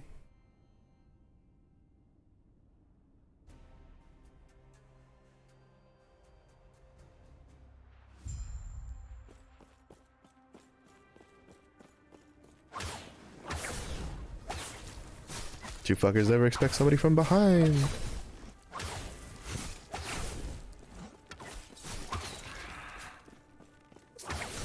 They came from behind.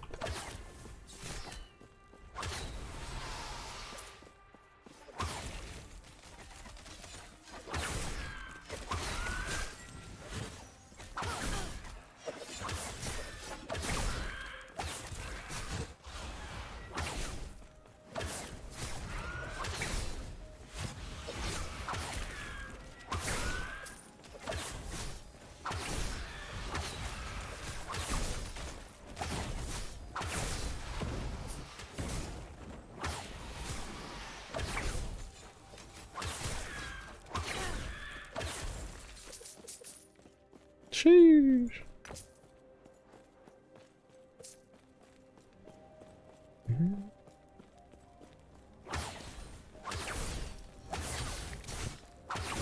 Alright, if you fuckers could stop like healing each other, that'd be great.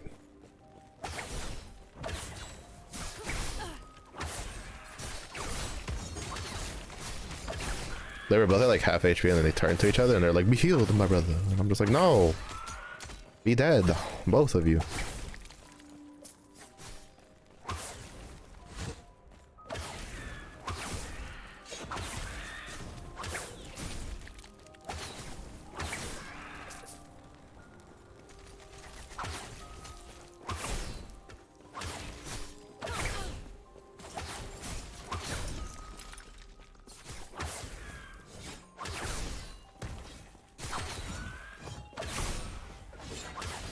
Oh shit, that hurt.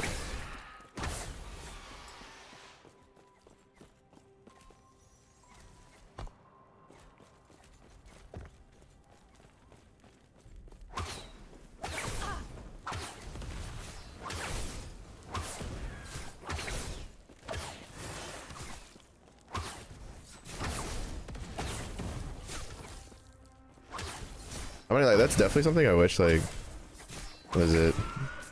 PoE could use a little bit of, where,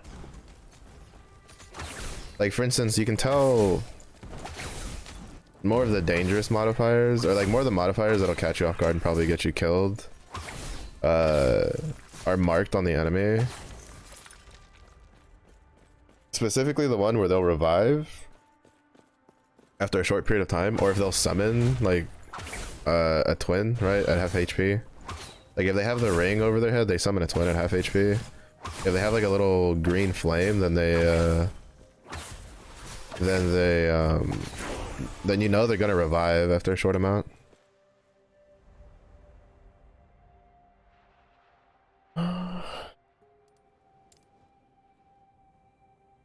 Which is really like, it's really nice. It's like, obviously they didn't do it for all of them, right? Because there's like the self-healing one, but I feel like stuff like that isn't as necessary in comparison to knowing if something's gonna like summon a second version of itself, or if it's going to like revive after a short delay. Because the amount of times I've died to PoE because like of something like that, because like you have so much shit going on your screen that you can't really like, you can't really take the time to stop and read what effects are on the hooking elites and shit you're dealing with. Like I feel like for stuff like that, like it doesn't have to be everything, right? But stuff like, you know, revives, corpse explosion, you know, blows up corpses, like that kind of stuff. I definitely think it, like that kind of stuff, they could use like a little marker or something.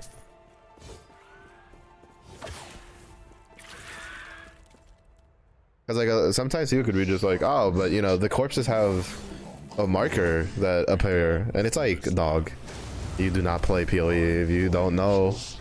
Like, I have seen so many like really good PoE players die to the corpse explosion stuff because it's so hard to tell. It's just so hard to tell. I do not have much longer.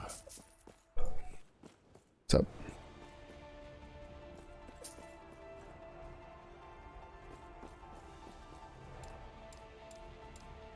Go north. Retrieve the last. Put your weapons down!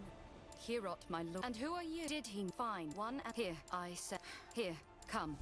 We have much to discuss. But yeah, it'd be nice. I don't know. I'm pretty stoked for Path of Exile too, though. A lot of the teaser stuff they've been showing is pretty cool. We don't have much to lance. Haha, it is not. Then pray. You will speak. They will reveal the path to Hirot's temple.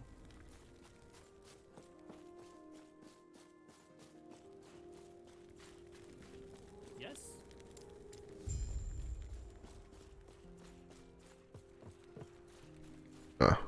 Side quest first. Let's go.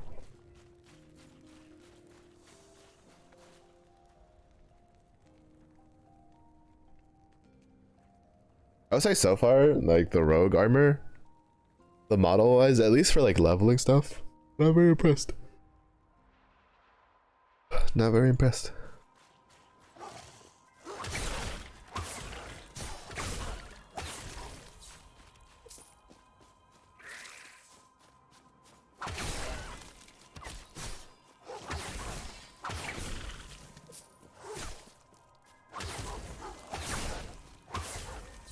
What is shattering?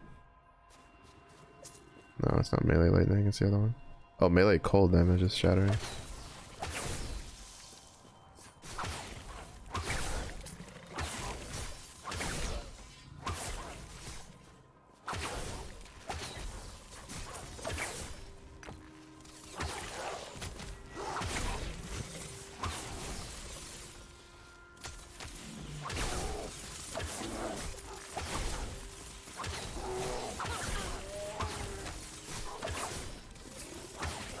One thing I do very much approve of this game is they tried to put bears in almost every single fucking area.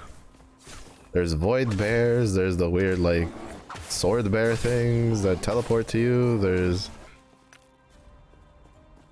regular bears at the beginning, then there's giant massive cave bears now, like, bro. I approve. Thumbs up.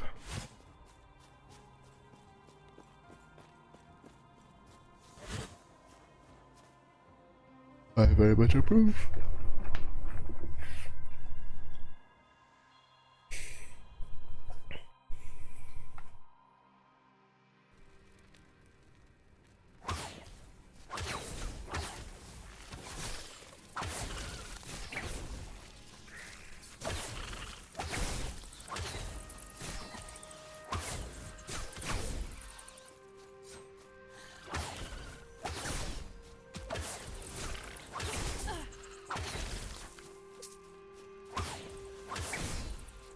I think I'm. Okay.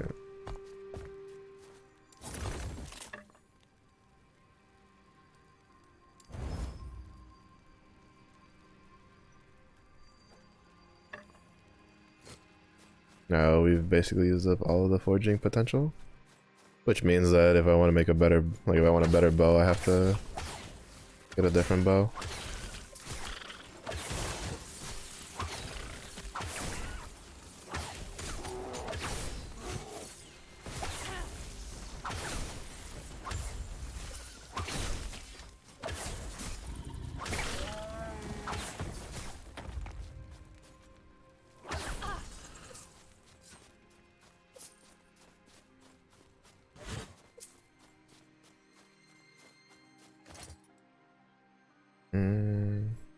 Okay, so the range is 10 to 11.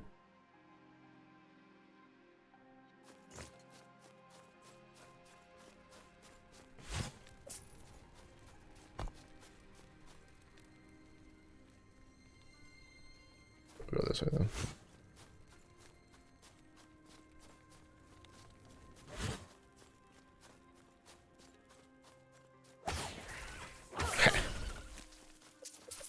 That was so cool.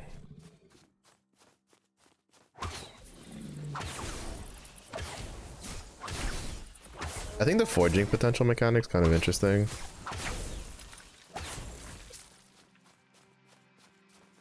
Because it allows for like some pretty bonker shit to be crafted, but you know, it also means you kind of have to like spread your modifiers out a little bit.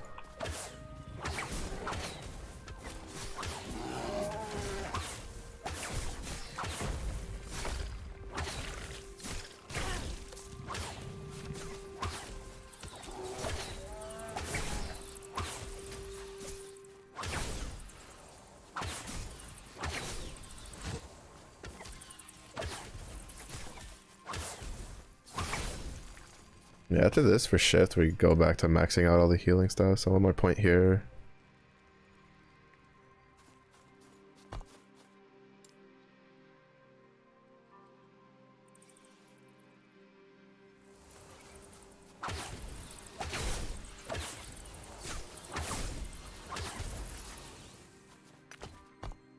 Like, this is the interesting part, right? Where it's like,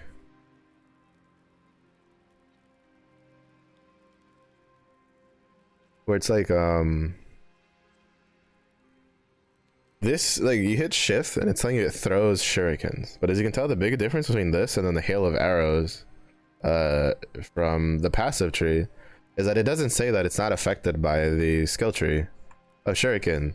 So if you did like a lightning shuriken build, you would go shift, because then you could get like extra shurikens getting shotgunned out, because these shurikens are going to take the from the tree of like the shuriken stuff. So you know, you do like lightning and you just have, you know, then these will be like lightning damage. It's like, it's really cool, that kind of stuff.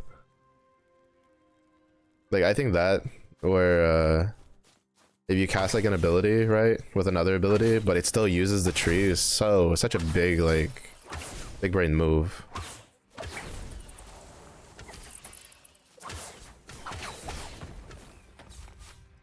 Like, such a big brain move.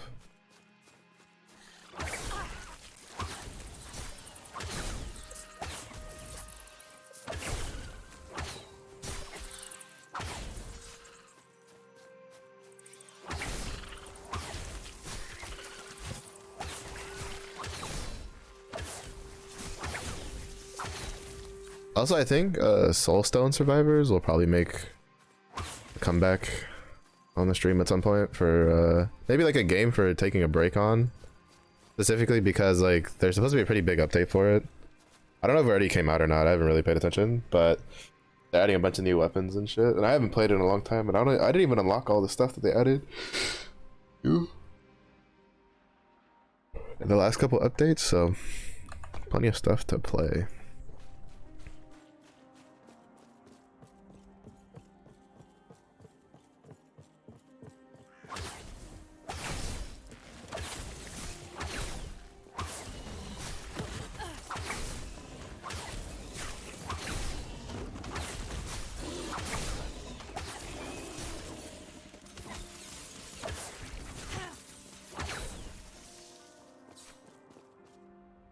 Yeah, It's a primalist.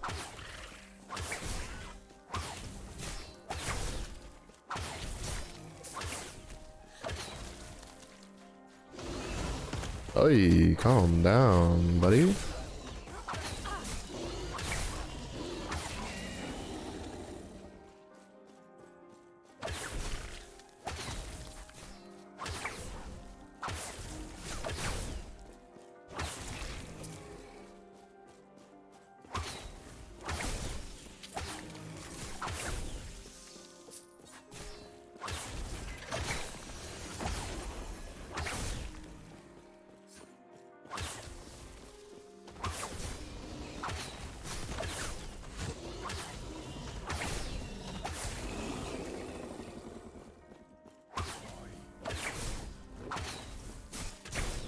I think the Wingari models are new.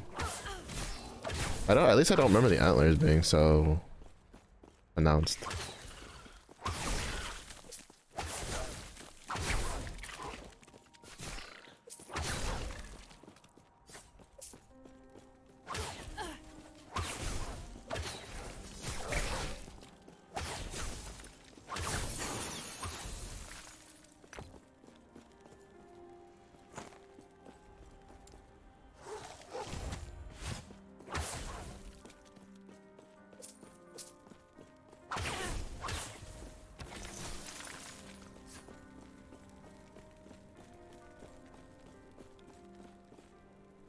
Oh, this is for later. Okay, I get it now.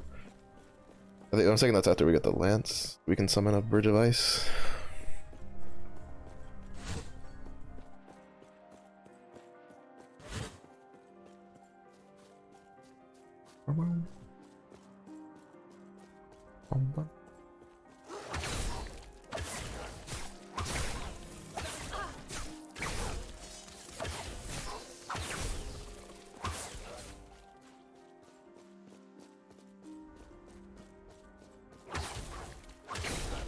I'm pretty sure the wolves in this area used to be like white snow wolves.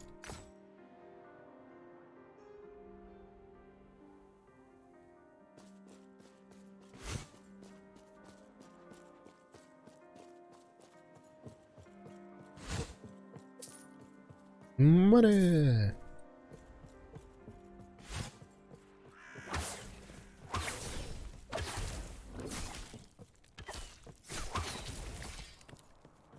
Alright, where's the fucker that has the item I need?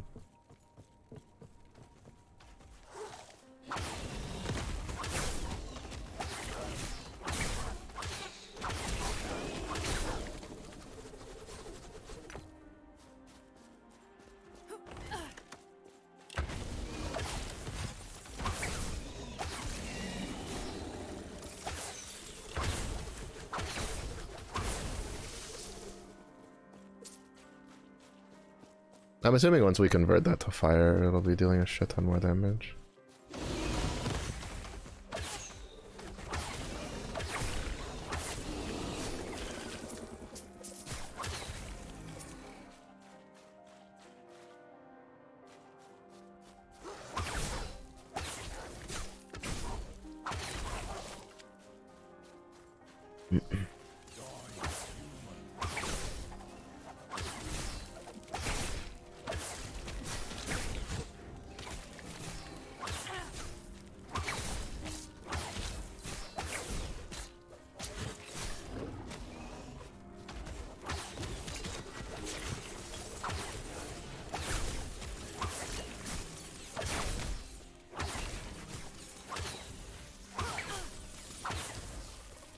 Jesus Christ.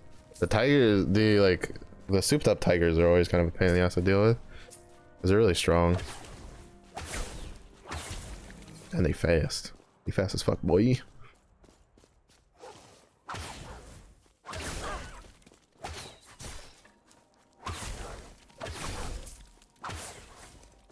Did I say you could leave? Mm-hmm.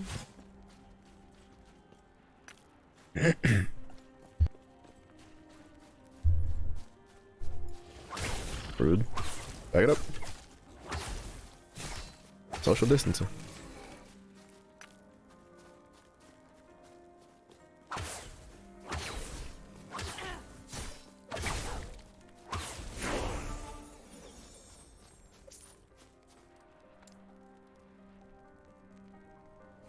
Oh, one more just for 6. Then what the fuck was I gonna put points into?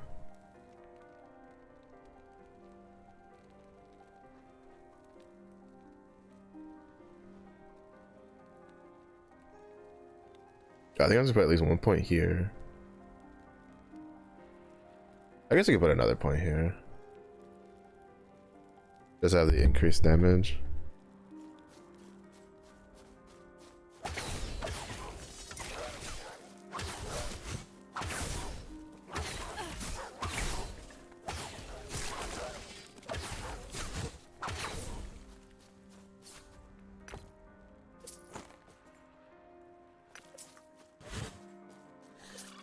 Where the fuck is the dude that has the item I need?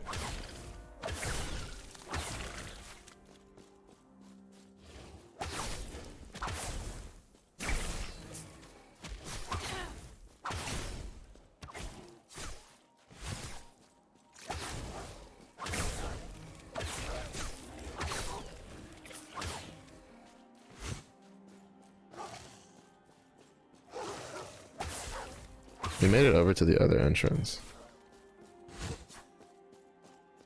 Means I guess it has to be this way.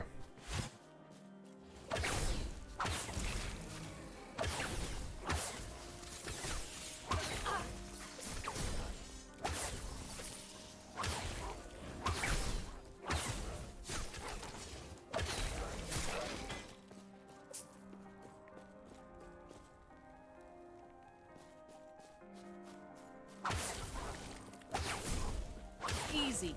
Too easy.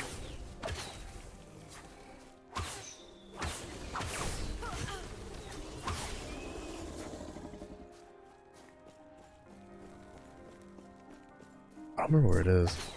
Like, we know it's in this map because the thing showed us that it was like a side quest spot. We're 5 levels away from our last specialization spot. Node thingy. Acid rain. This is the fire one. This one. So we have to go 1, 2, 3.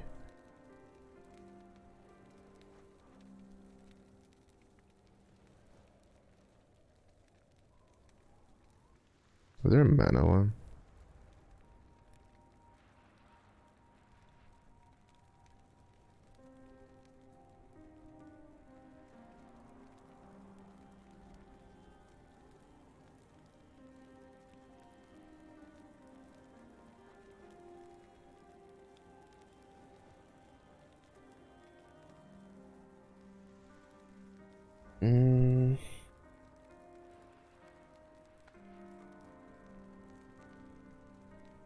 Oh, it does, but it has a trade-off. Oh, that's kind of cool.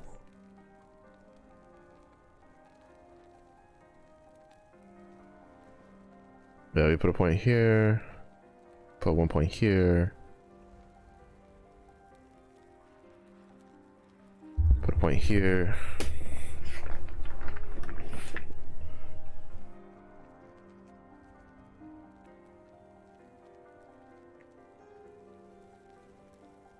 And then we go down this way to grab these 2. Alright, Halo arrows would be pretty good. In the vein that it'll help us like apply a bunch of stuff. Do you want to apply like armor shred, like having extra chances to apply armor shred and frailty, and just having a chance to apply frailty to a target is pretty good.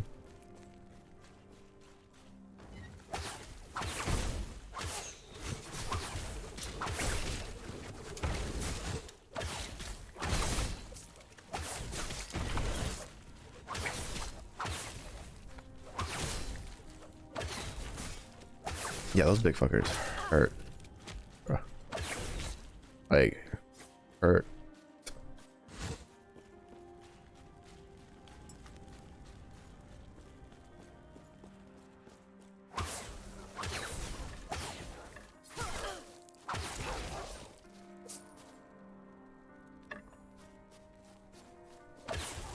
Easy. too easy.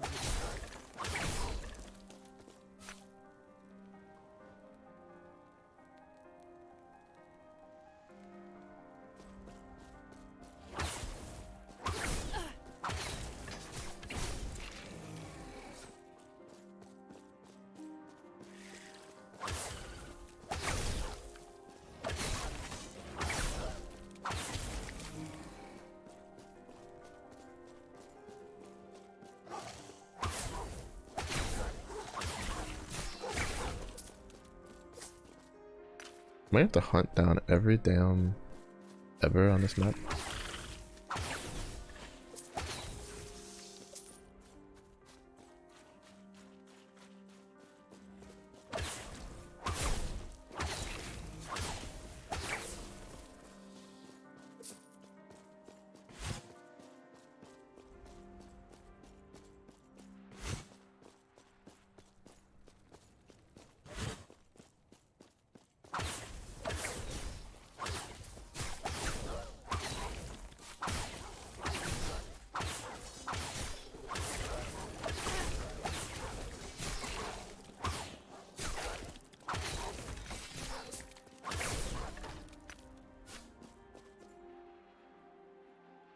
Also, you can kind of see what I mean with like Hail of Arrow though, right?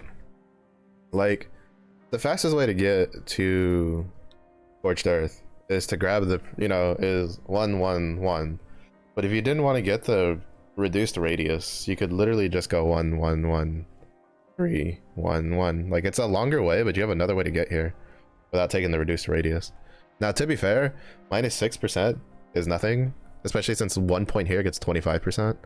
And we're gonna go this way anyway to grab these, because all I care about is this.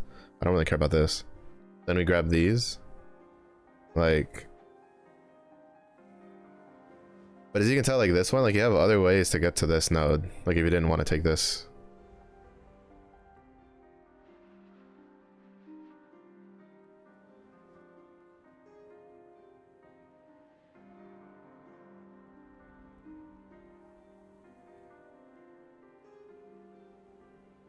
You can take a couple, like probably 2 points into that.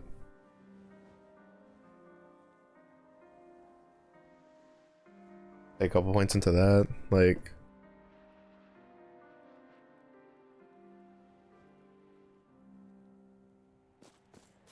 Yeah, it's got some pretty good stuff.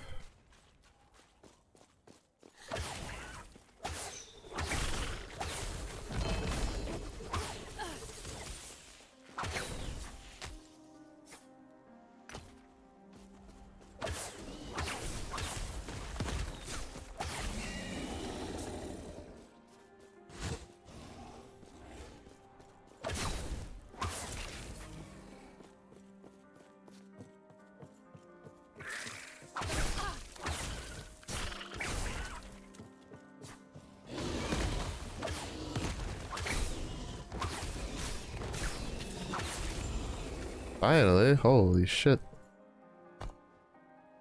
That took forever. I always have to do that. I always end up clearing the whole map to get that one objective. Because unlike the Bilefang one, that one doesn't show you. Like, it doesn't have like a marker on the map. But actually, I think it does. I think it's just bugged and it's on like the door, and I keep forgetting that.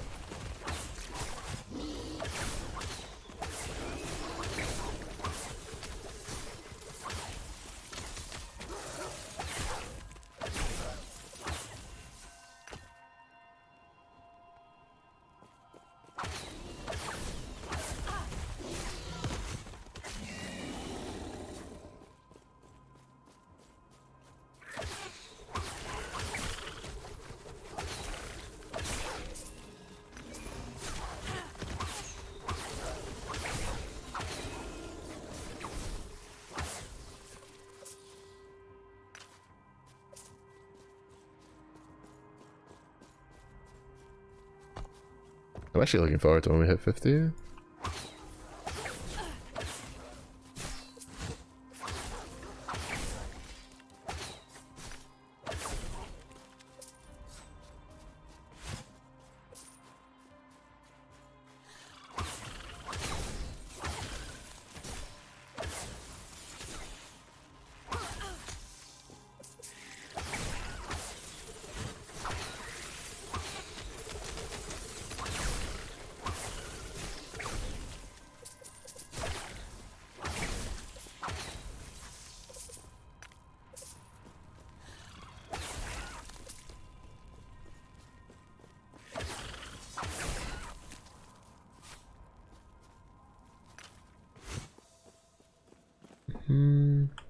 What was that node that had?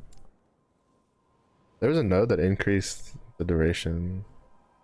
Okay, this one. Plus 40%.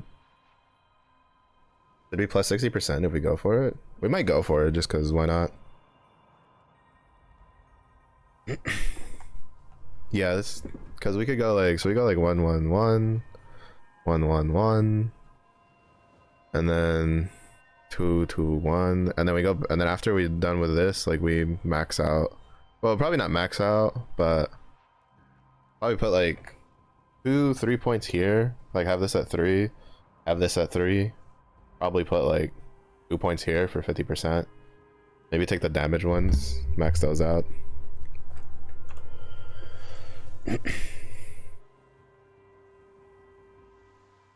Because like basically Hail of Arrows will also deal a shit ton more damage because it'll scale with the passive we took, where the more mana something costs, the more damage it deals. That'll be a nice little second source of damage.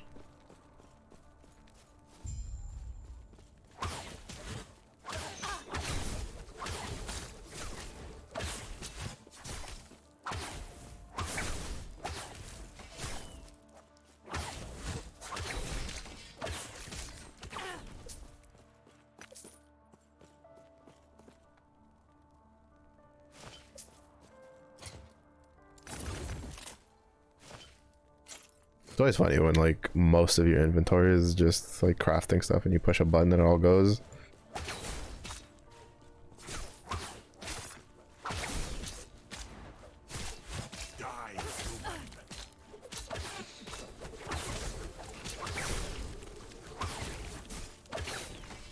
You fuckers wait till I can turn that into a fucking actual damaging ability. Terra watch over you.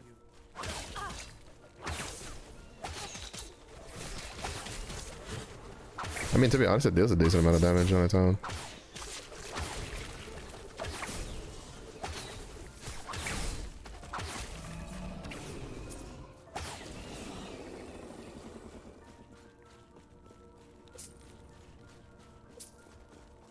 The hunt. The feast.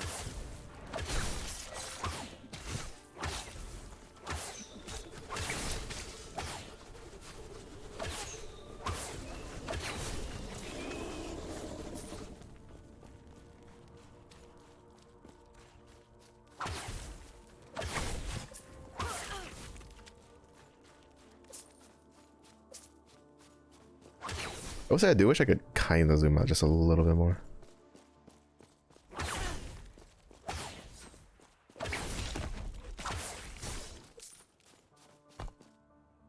Just a little bit more.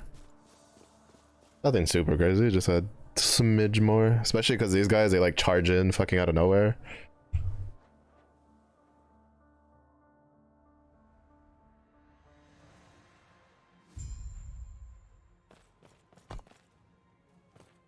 Hello.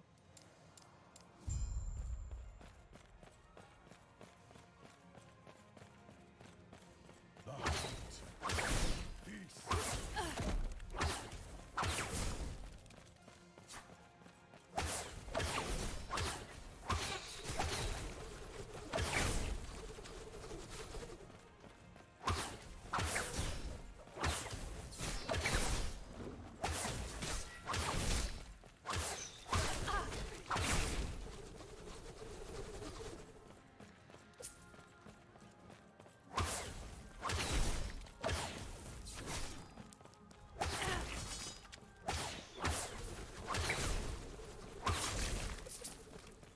I wonder what it'll look like when I change it to fire. Because generally for the most part, abilities look slightly different when you change, like you convert their damage typing. Just so that way you have a visual, like, you know, visual indicator.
Oh, the shamans fucking buffed each other? You fucks.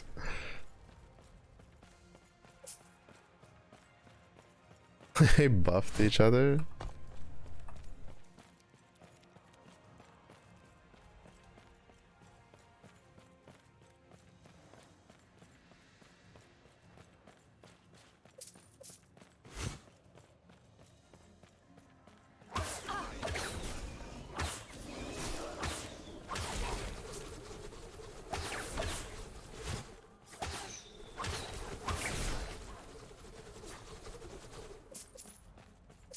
Gotta play a little smart. Because even when I like fully had like just completely defensive kits, like shit in this area just deals a fuck ton of damage. To be honest, part of it is I also don't like, personally I don't think I have a good feel about like how defensive stats work in this game.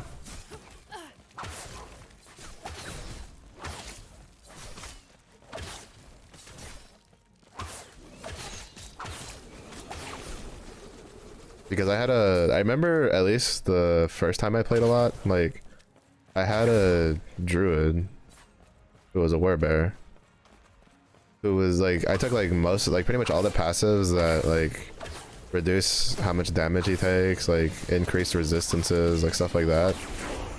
And I made sure like my armor and stuff had like really high resistances and stuff like that. But even then, like it just wasn't, like I was still getting just destroyed.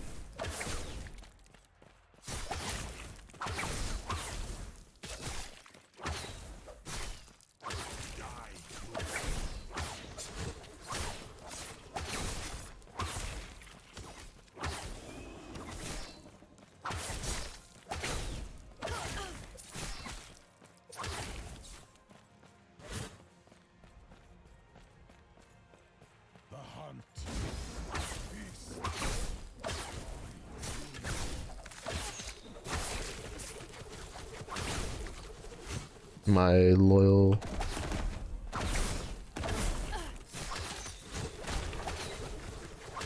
ice beetle.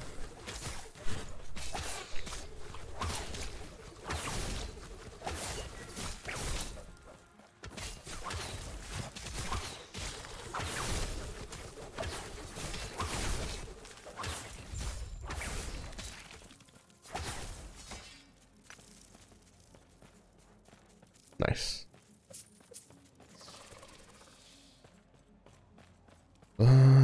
So that's one side quest done.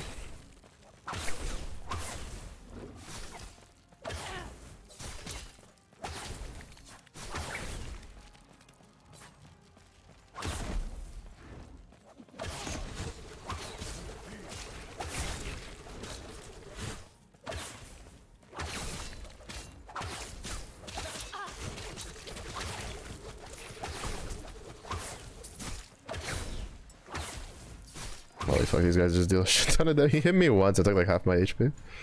Holy shit. I hit the wrong button. My muscle memory from all the PoE is like taking into effect. So I'm hitting like E, which usually is like my other damage button.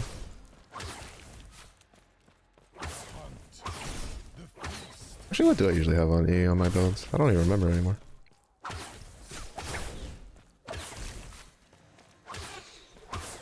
Easy. Too easy.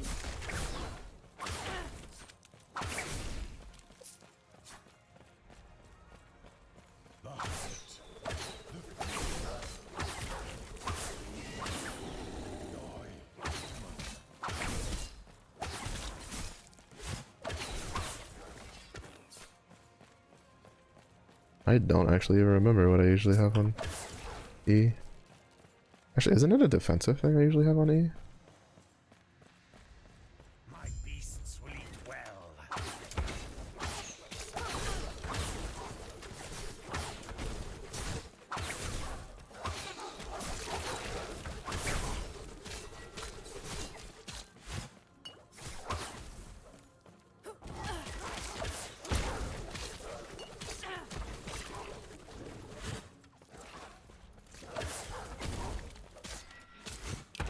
I'm gonna die to this guy. I can already tell.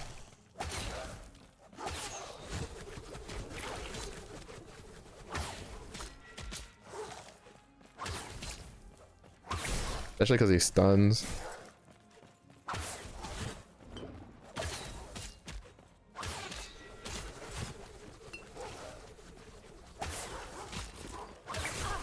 Oh, that was so close. He stuns, and then I'm getting stuck on like just random shit when I'm trying to run around. Gods.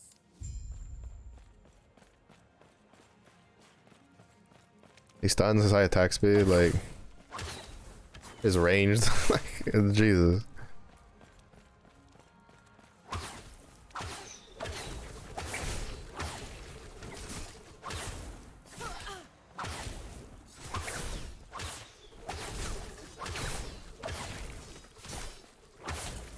I'm definitely gonna want that frailty on Hail of Arrows. Definitely gonna want that frailty. Wasn't there one for stunning? I know there's one for slowing. I know there was one for damage increase to stun targets. Alright, no. So we'll go for like... Definitely go for the frailty. We might end up maxing that one out. Well, actually, we might not need to just for how often, like... Rain of Arrows hits something.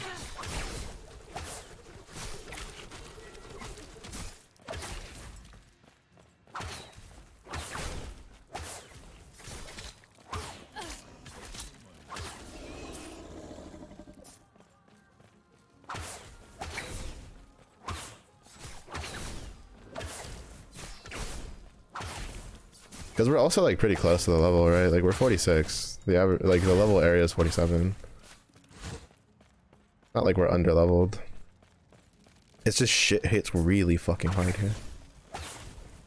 Now, granted, I don't have a lot of armor. I haven't. My rings and my amulet and my relic are shit that I've had for ever since like level 20s. So this fight's a pain in the ass.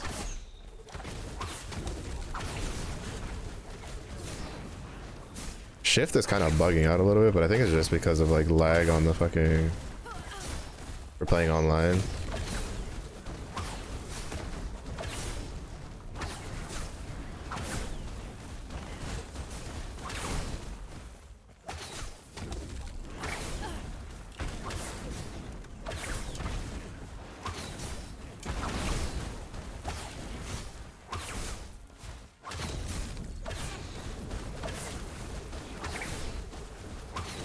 I really think I might just change Ballista for a second. Oh, I didn't even have time to react. This is what I'm talking about, bro. You like... I got like stuck on something random on the ground, and then like... As I'm trying to like fucking dodge, the other guy just walks up and just fucking hits me and like just kills me.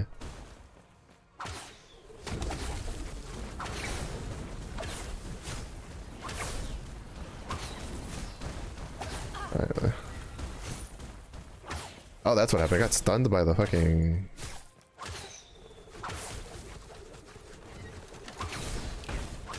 By the ice falling.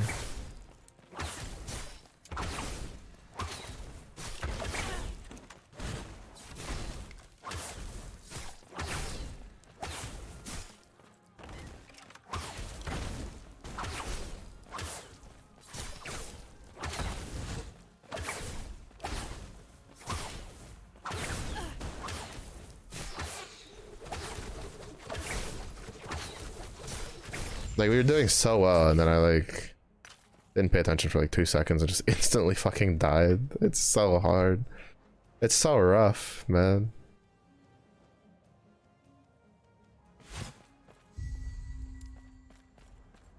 You just stop, you just lose focus for a second, you just die, because everything in here just hits really hard.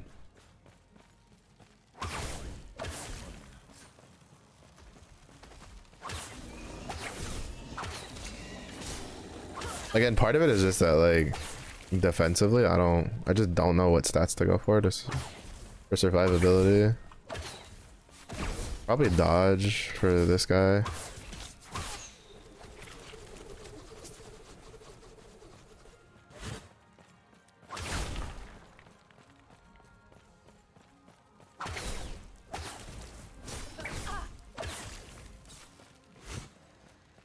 Just want to get the waypoint for the next area. Probably try to get as much dodge as I can. What is my dodge at? 15%. It's not very high.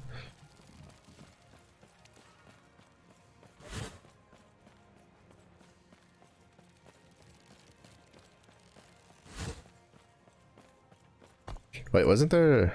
Oh, this. Yeah. Okay. I am probably gonna put like max this out next.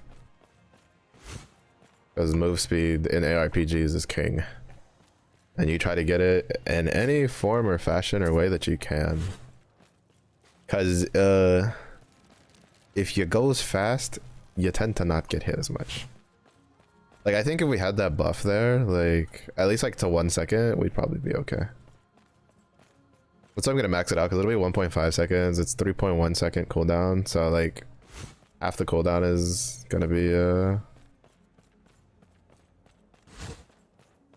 waiting. I'm not gonna like fully explore this area unless I have to. I kind of just want the waypoint and then we go back to town and turn all this shit in.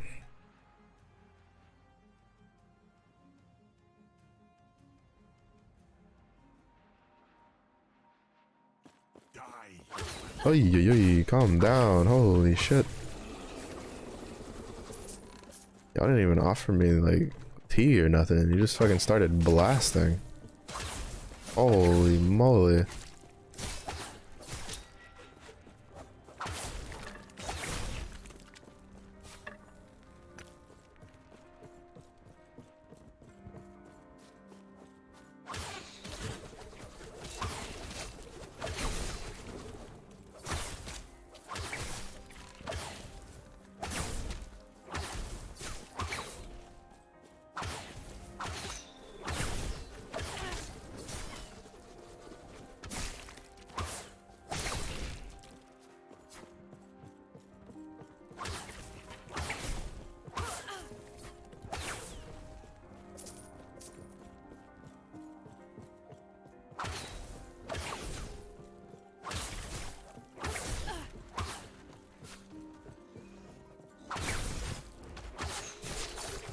Easy. Too easy.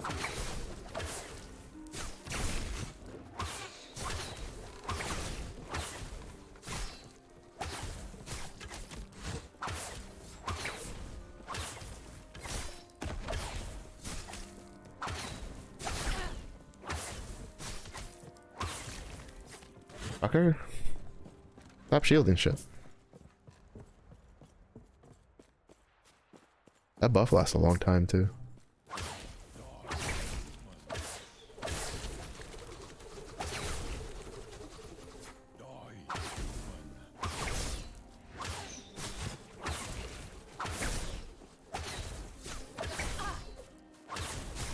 I want to look at something after this.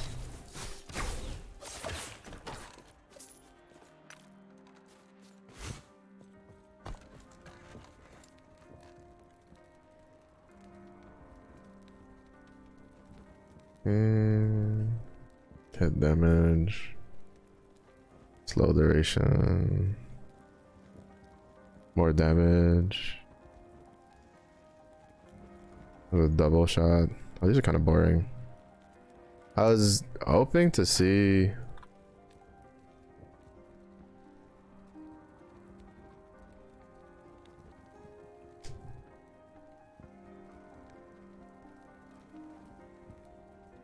oh, so even though like alright.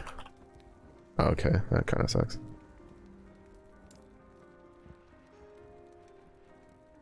I was hoping that like maybe it would search for the nodes that were in each passive tree, but I didn't have to go one by one. I was trying to see if there was something that casted detonating shot, or which I honestly wouldn't make sense because it's a, now that I think about it, it's a mastery skill. Like there's no way there'd be an ability that casts that.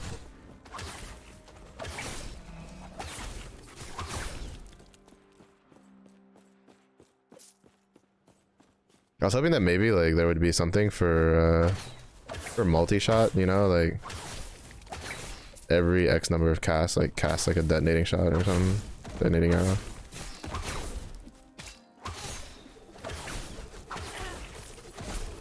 Also, I'm pretty sure the shield is based off of like amount of hits taken. Because every time I bust a rain of arrows on something with the defensive thing, it they lose the buff very quickly.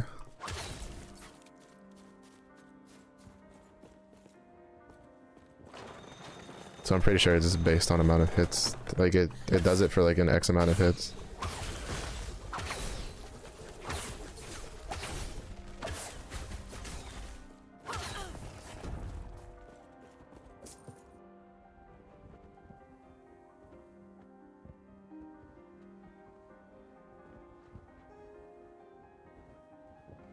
One dex.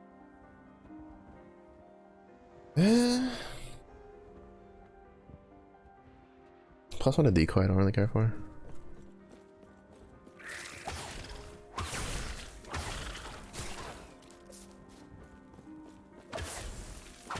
Oh, look at him. There he goes.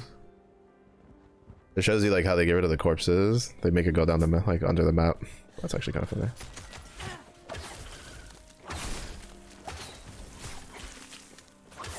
He'd make a great Jack for Titanic. He was really good at just sliding down.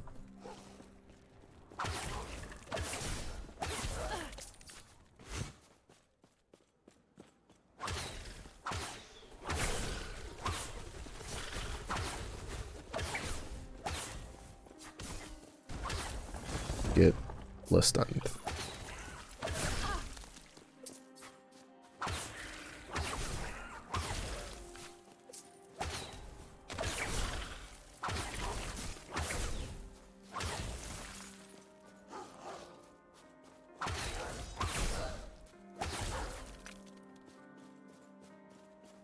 Get less stunned, baby.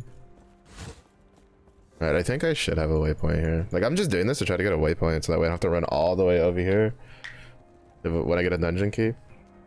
I don't plan on doing dungeons till later. I do have one dungeon key, though, that I got randomly. Oh, shit, what the fuck is this?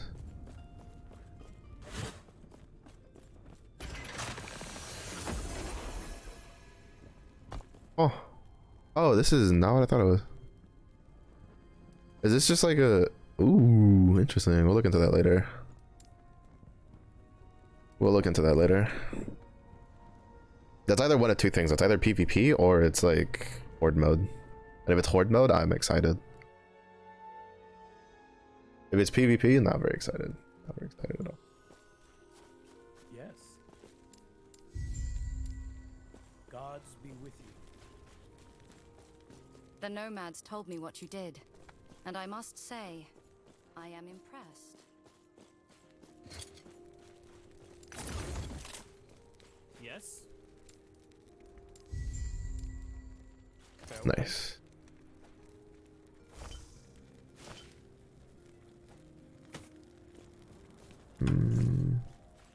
Not happening. I wish I could use movement abilities in town. Let me swoop swoop around. Yes. Not you.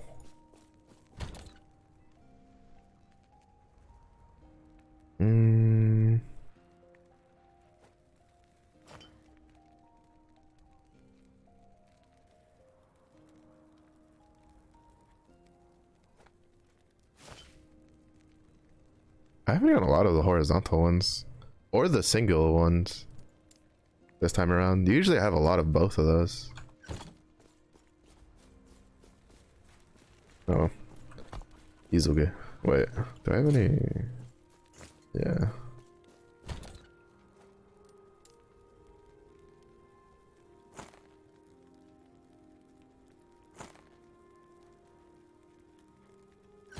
Yes.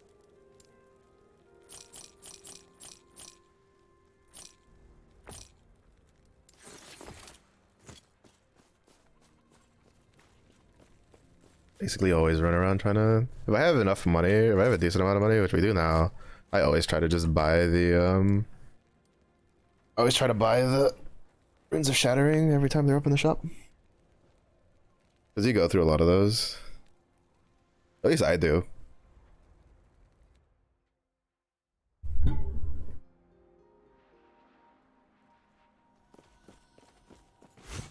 Oh shit, calm down. Holy god damn.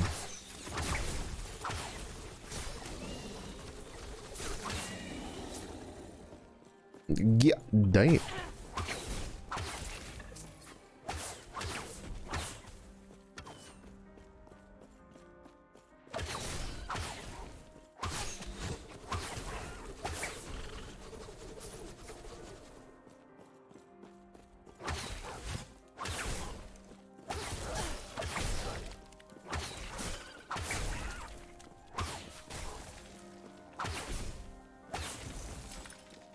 I very much enjoy the I do like the idle things.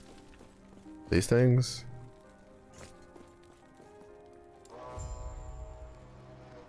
I like it. I like that it's, you know, they have their own like equipment slot to go into, right? Like that's really nice too.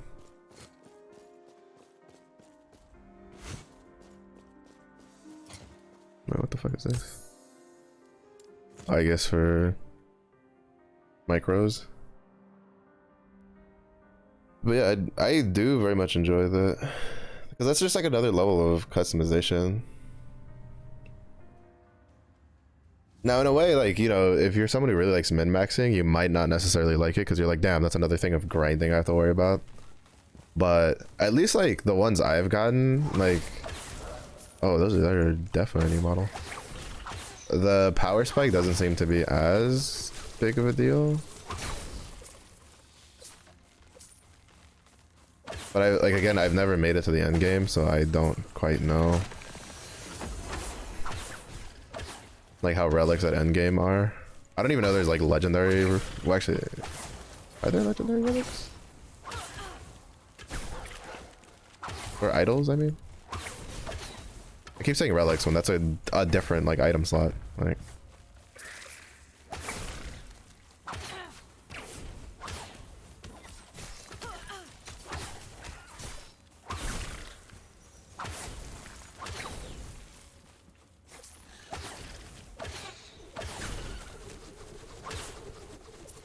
Because relics are these things. And I know there's unique ones of these. I have like 2 of them. But I don't know if there's like legendary / unique idols.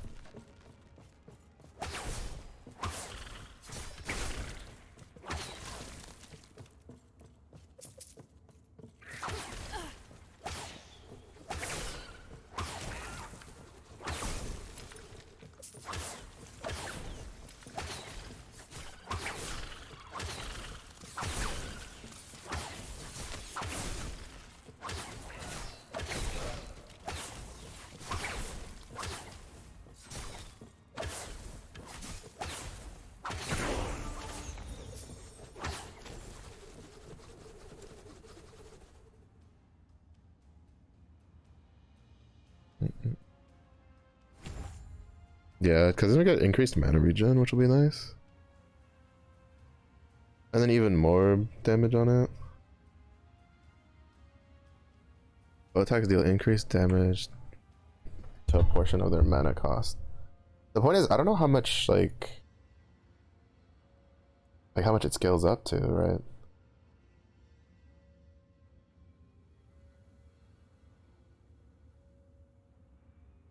Because it's increased damage equal to a portion of their mana cost. Oh, never mind. I understand what that means. Basically, like if I understand this correctly, it means the amount of mana it costs to cast the ability is how much extra damage it gets. So like for instance, my Hail of Arrows takes 55 mana. Since I put 2 points into it, it means my Hail of Arrows like basically gets an extra 55 damage. This gets an extra 8 damage. Like, I don't know how it works for like stuff like minions, right? Like the ballista, like I don't know, does a ballista get 44 extra damage? That's modifier, like I don't know, stuff like that. The wording is a little odd if you're not like used to ARPGs, I feel, or like at least like older RPG mechanics, because a lot of them used to be worded like that. I think that's something that definitely still needs, I could use like an alt for more information, just to, or at least like rewrite it in a way that probably is a little easier to understand for people that don't play. Like it's me who I have a like. Am I like a super expert on ARPGs? No, but have I played a lot of them over the years? Yes, yes I have.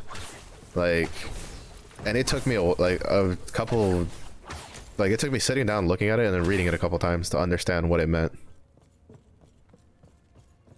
So like to a newer player, like that's just gonna be extremely confusing. At least for the intricacies of it. There's plenty of newer players, they look more damage we take. And it's like, you know, like it works sometimes.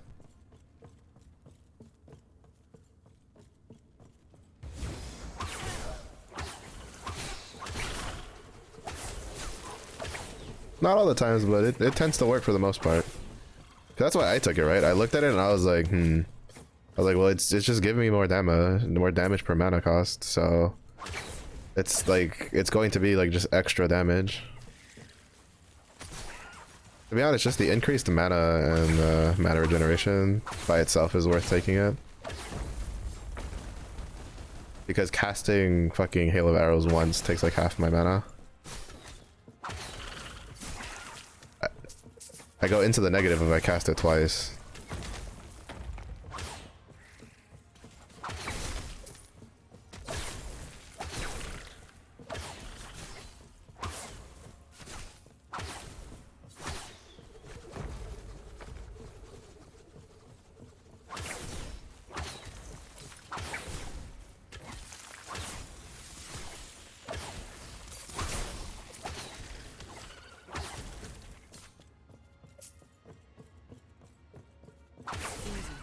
Too easy.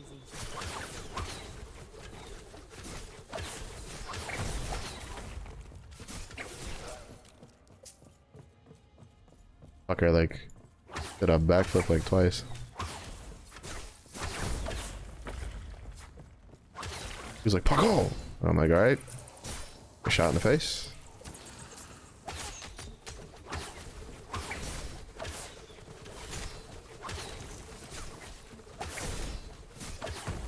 Because it is kind of an interesting mechanic that they do, right?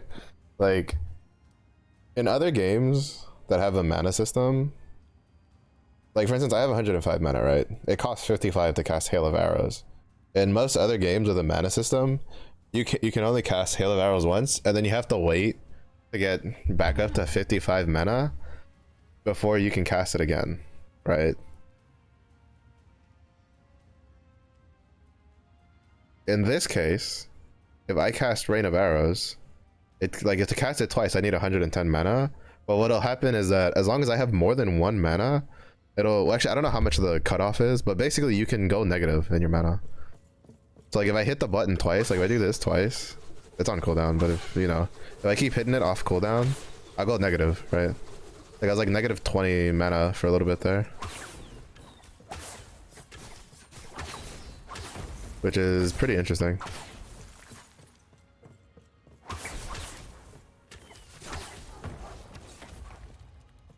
Basically, it's pretty smart because it's in a way where it's like, if you're in an oh shit, like you can use it offensively, but you probably more often than not want to use it defensively. Like if you're in an oh shit situation, you have next to no mana, you still hit your oh shit button and you're fine.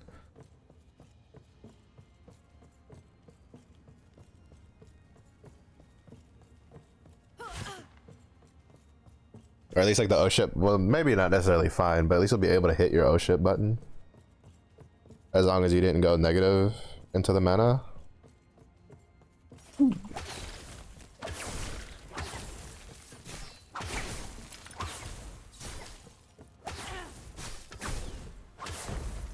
I will say, I forget how much like of a strain on my right hand ARPGs are. Like even more so than games like Apex.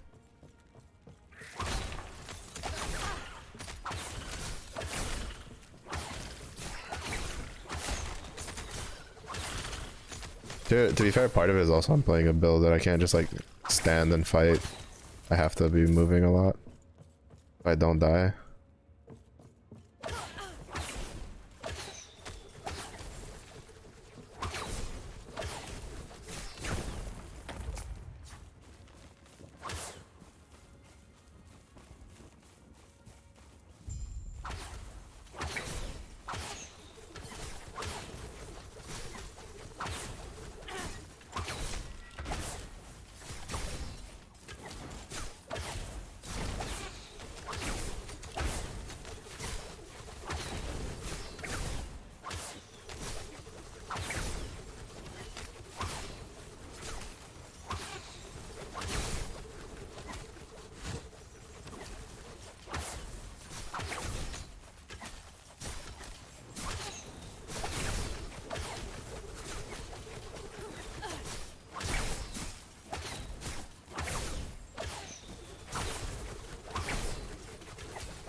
God, that fight's so easy for fucking ranged. That fight's a nightmare in melee. Because you get hit by the blast. The forward, like, Baja blast. Pow.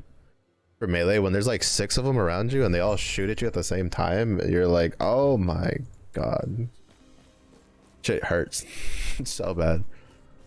I remember getting one shot because all 3 of them, like 4 out of the 6 casted at the same time.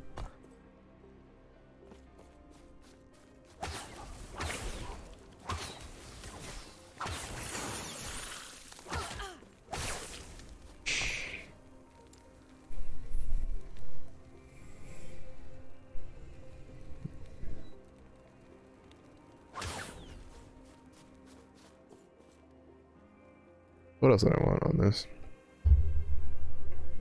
I think I should just get the more duration.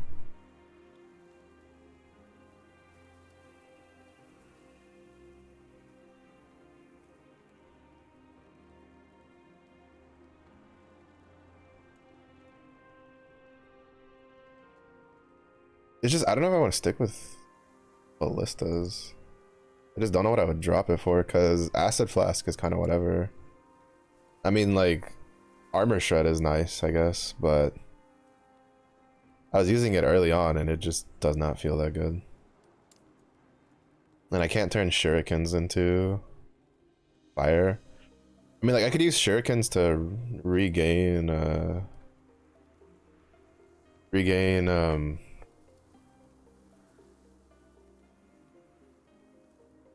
elemental arrow charges. This would be kind of interesting.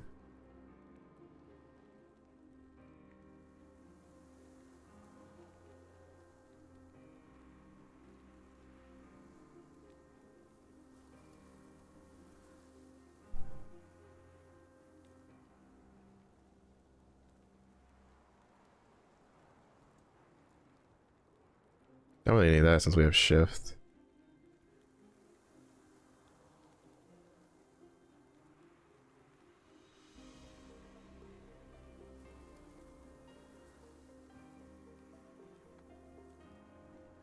Chakrams. You know, you kind of have my attention at a chakram.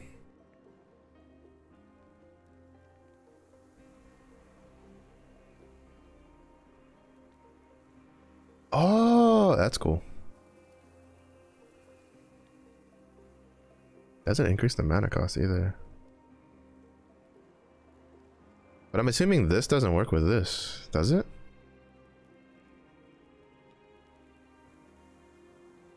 Like, it doesn't say if it doesn't.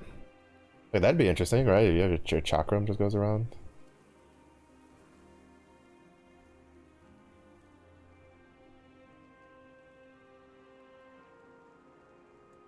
Yeah, so like for instance, this says it has no effect if you have bladed shield or blade shield. Ricochet. I'm not gonna lie, we're gonna despecialize this. I want to fuck around with the chakram.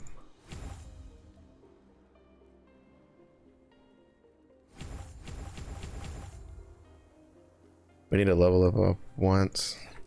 We could, because this way we can use the chakrams to generate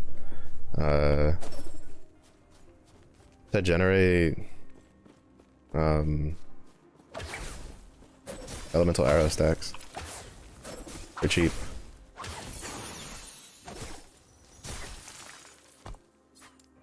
For cheap. Cheap. Alright, so we have that maxed out. Probably gonna max this out.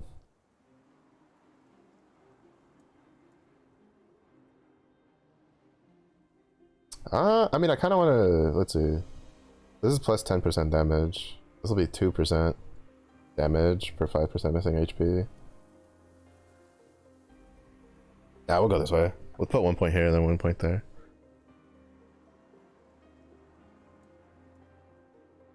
Well, 1 point here to get to 2, and then like probably max this out because we can get to 75, and then put like 2 points here to offset this, and then maybe max that out. I don't know how high the skills can go.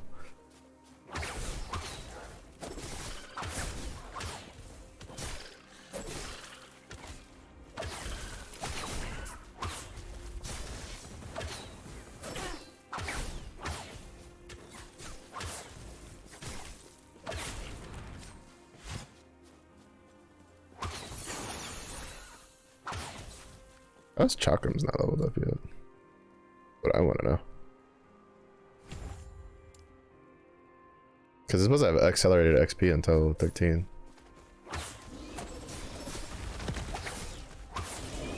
I don't know if maybe I should have gone for the bladed one first.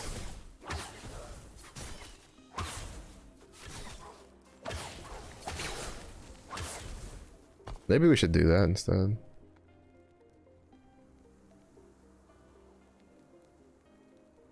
Well, no, I would have needed like 3, 1, this.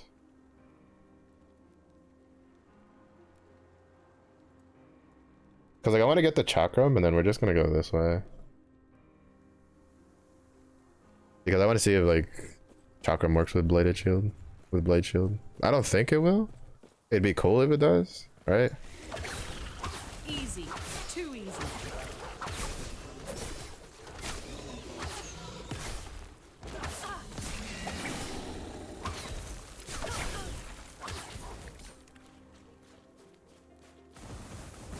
It's just that I don't know, the ballistas are kind of whatever. They're kind of boring. They're kind of boring and they're really fucking expensive.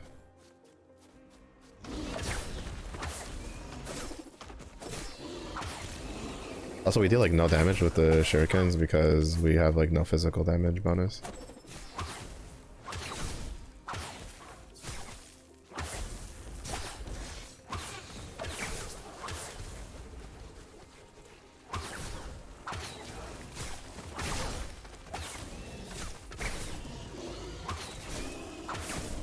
Report.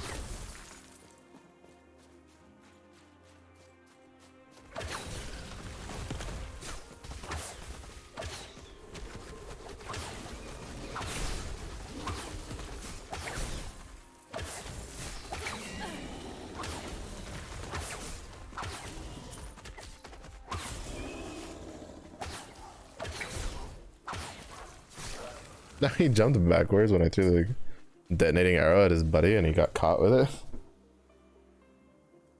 Not bad. That's what the sniping with the cone looks like.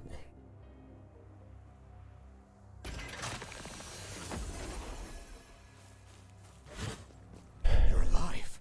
But how? And Yulia, Lan. What shit? No. Damn it.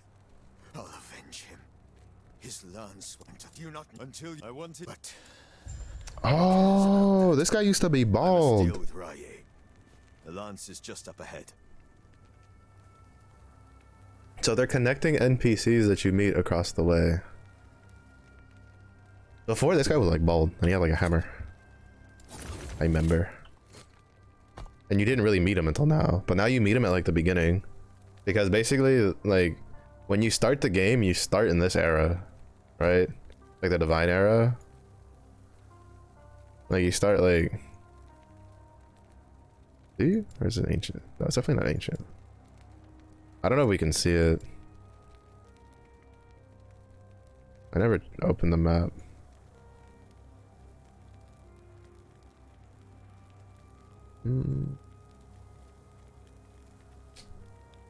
Yeah, I think you start here.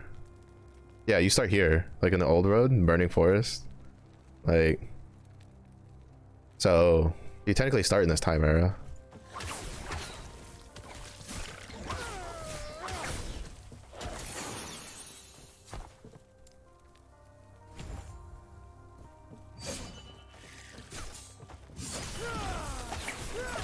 For anybody who doesn't know, I have a hunter in World of Warcraft, and the only reason I ever made a hunter was for chakrams, because they were always really cool.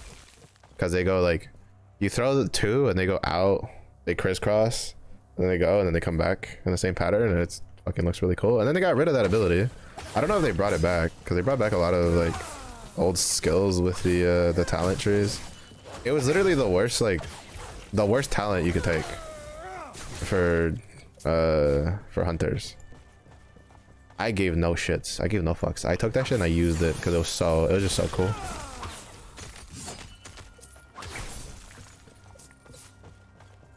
At least I thought it was cool.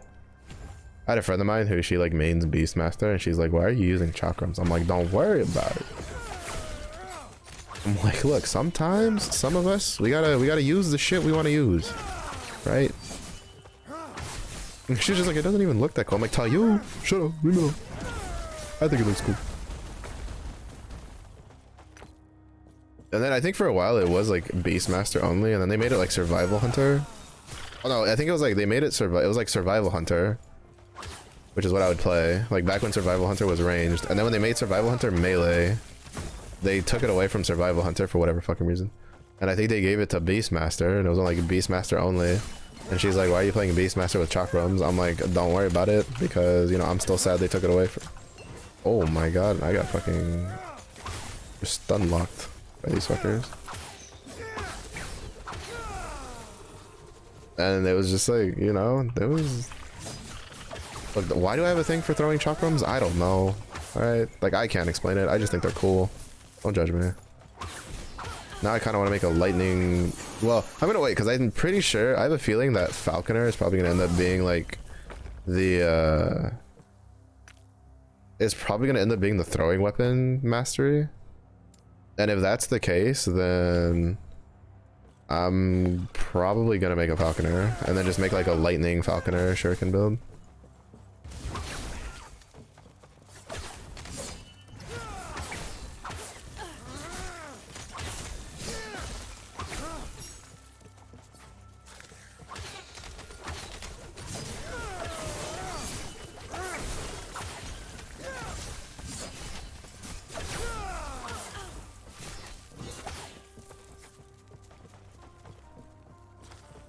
So that'll be fun.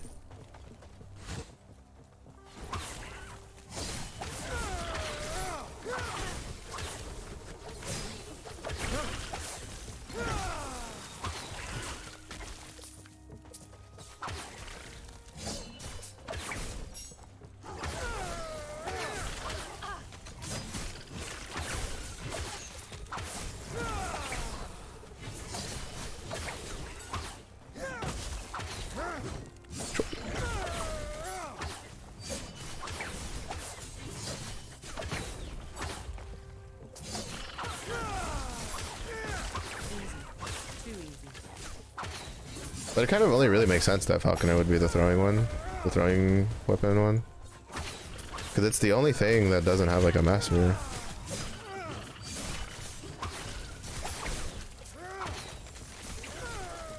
Now I want them to release Falconer even more, because I just want to do like a lightning chakram throwing build.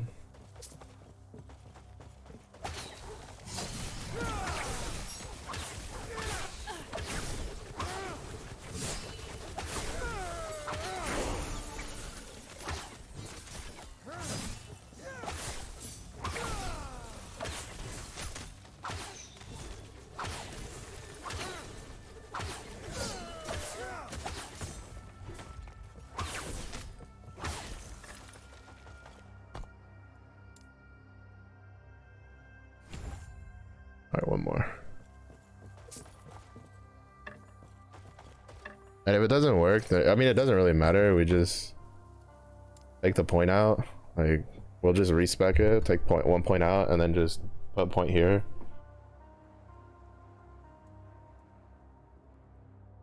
And then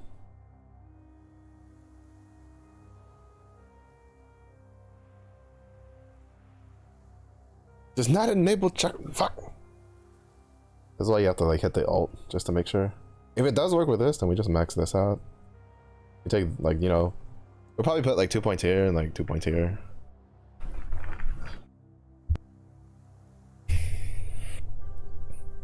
Bro, if that let like chakrams ricochet, that'd be so good. That'd be so cool. But even then, like this is still pretty, it would be pretty nice.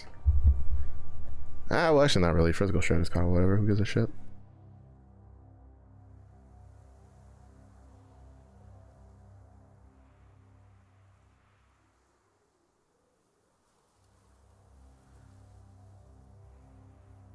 You could basically make it free. Fuck. Now I wish I could convert this to fire. Bruh. If we could convert that to fire, I'll just use that over Cinder Strike.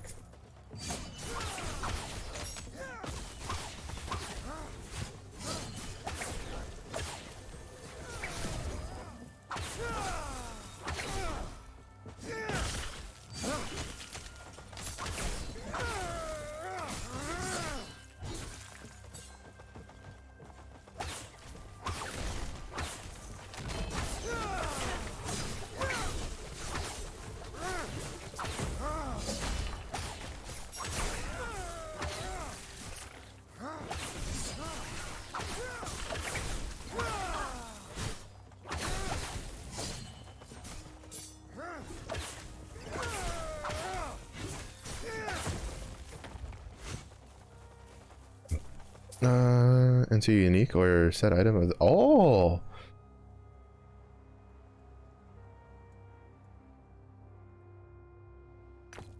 Cool. Reminds me of a certain item in oh, blow fire, damn it. In craft on this one. I don't know if I want to though, because it's like we're trading. I mean, well, actually, it's just 2%. Doesn't matter. But like, chance to bleed on bowhead is kind of whatever. I don't really care for that.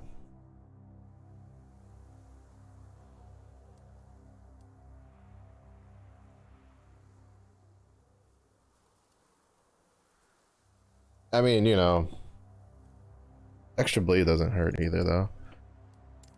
Alright. Now we have this. Which I think we're just gonna put one more point in and just not worry about it.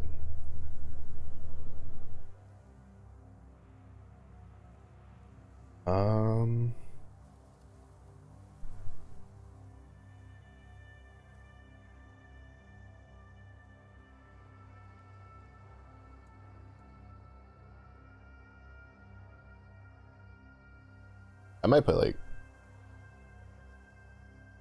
3 points here. Like put 1 point here and then put 3 points here.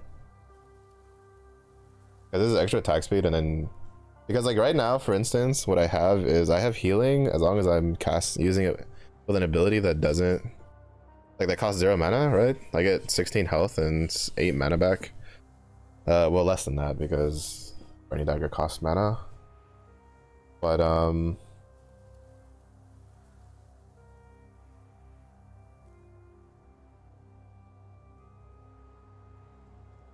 if we get this, we just get healing period, and then if we mix it with like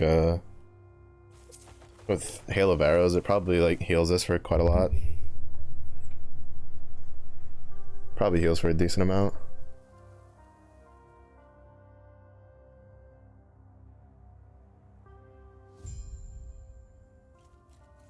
All that's left is locating the lance. AKA, you're on your own, fucker. Oh, this guy has his own arena now. It literally just used to be a room. I stood in that like a dumbass.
I hate how easy like half these fights are just because I'm ranged.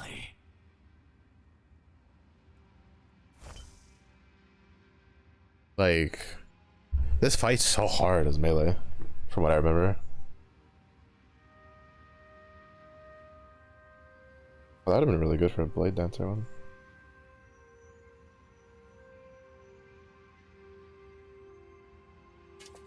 Can I shatter? Hmm.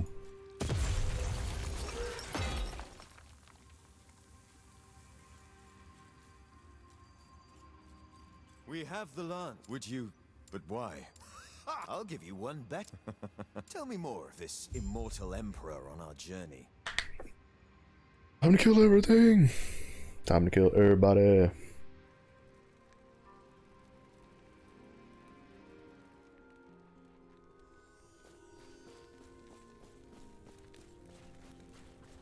I know things are grave. Of course, all that is left is to take the lance and bless it. Alright, and now we have everything. All the idle things.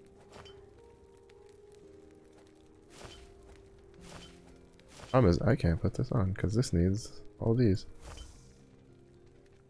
We have red. Red one's kind of whatever.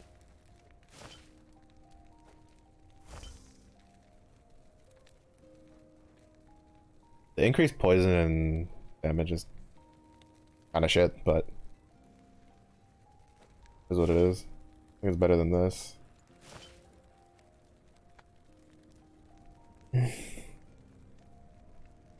This, like, I don't think we're getting rid of this one. This is like so good. We get basically a free extra passive, and then it also gives 70% increased armor shred effect. Like, that's so good.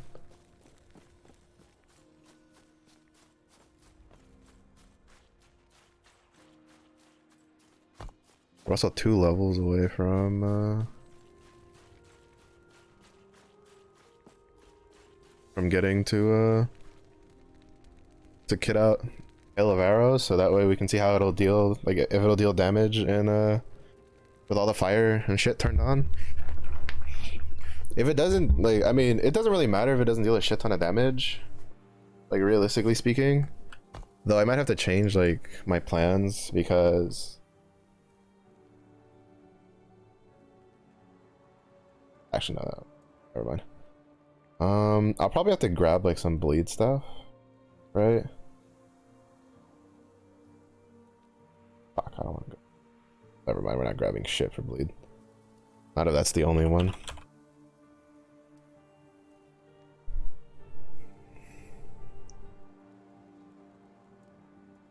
Yeah, no, that's like the only one, so we don't give a fuck.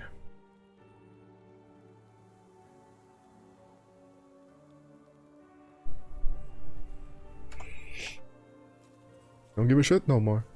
It's just like the more things I have that can apply Ignite, the better.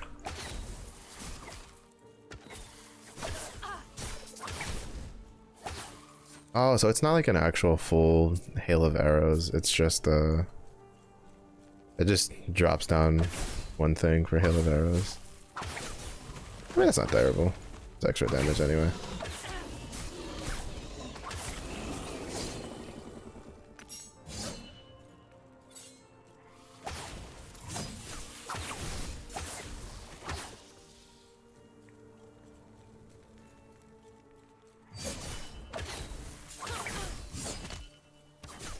Oh, I forget that's not a bow attack, so it's not gonna...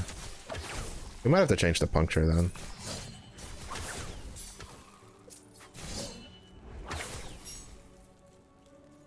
I forget it has to be a non-elemental bow attack.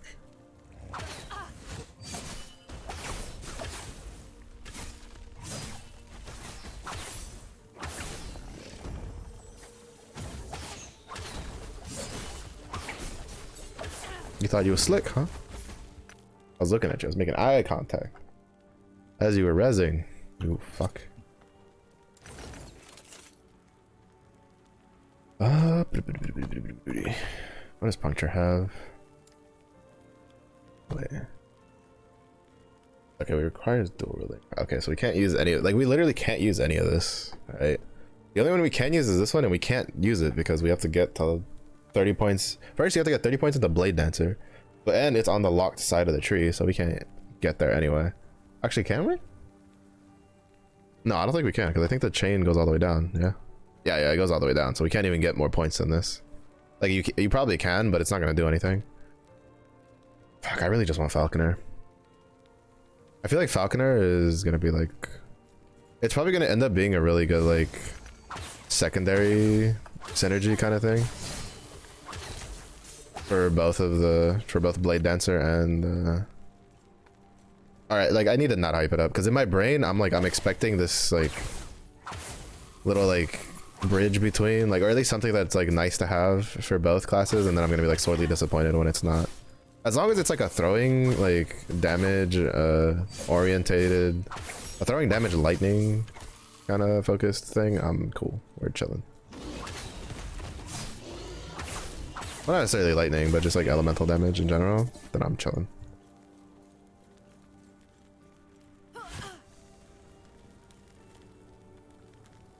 Or at least some sort of like hybrid melee throwing damage thing, because throwing damage with throwing weapons you don't really need like you can still mix in melee stuff, right? But we'll see how it goes. I see you have returned with the lance. Now it shall bear my final blessing. Behold the blessing. Even the gods cannot observe what fate intends for us. Do not let it bind you. Farewell. Then he dies. Edge. We have Herod's blessing. We must move on. You're right. We'll travel west towards the sea. The Yeah, he used to be. He was bald. He was baldy.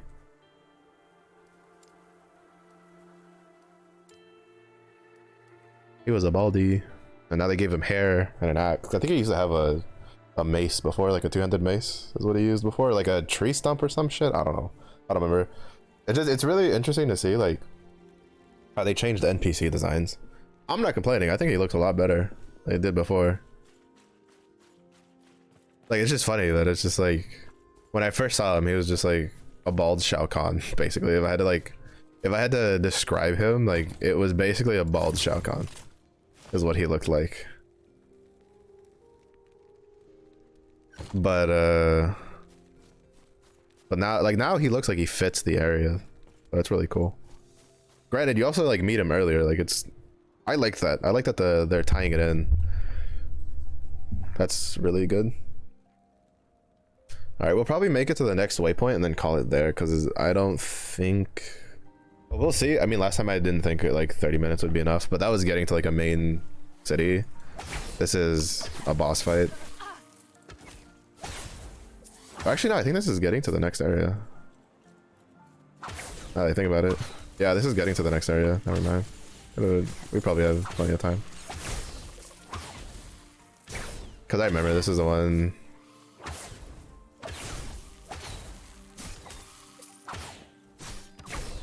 We go under the sea.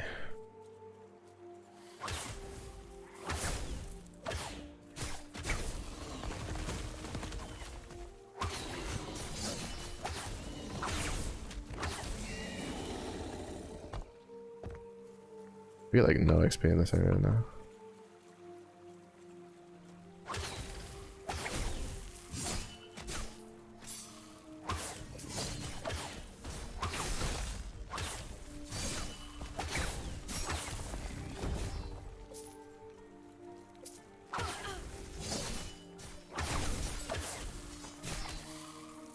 I don't know what max level in this game is. I think it's 100? I'm not 100% sure. Alright, moment of truth. Oh, it does. Let's go.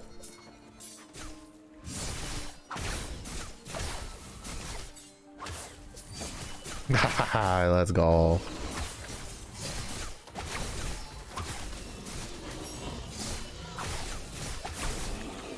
That's all I needed to know. That's all I needed to know.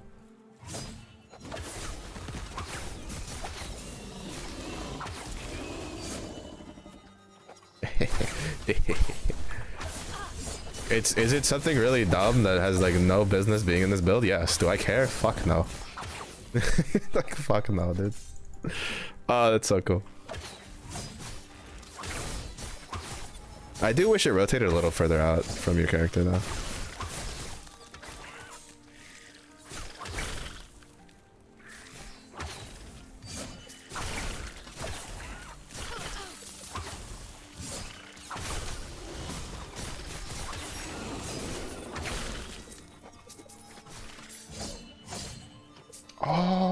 Okay, I know what we can do with this now. All right. So here's the plan. Now that we know that this works, like here's the plan. What we're gonna do, right? We're gonna put like 2 points here, 2 points here. We're gonna put a point there. Then we're gonna go over here and we're gonna max this out so it's free. Because, well, it gives us more damage, you know. The fuck not. But with this, you know, we can have it in like, oh shit's like scenario, like, you know, AoE situations. It'll hit like enemies and heal us.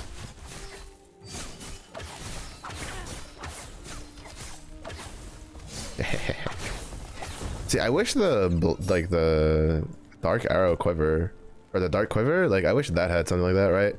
Where it makes it where the no, give me the chest. Fuck. Let me go like forward in time or some shit. No, I probably have to go to like ancient era. There's nothing here. You fucker, I'm trying to look at the map. Fucking rude.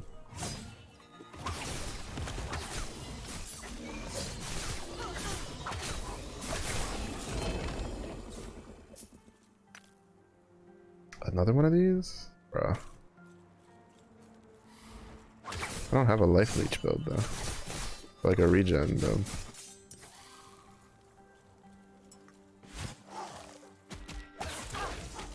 Holy.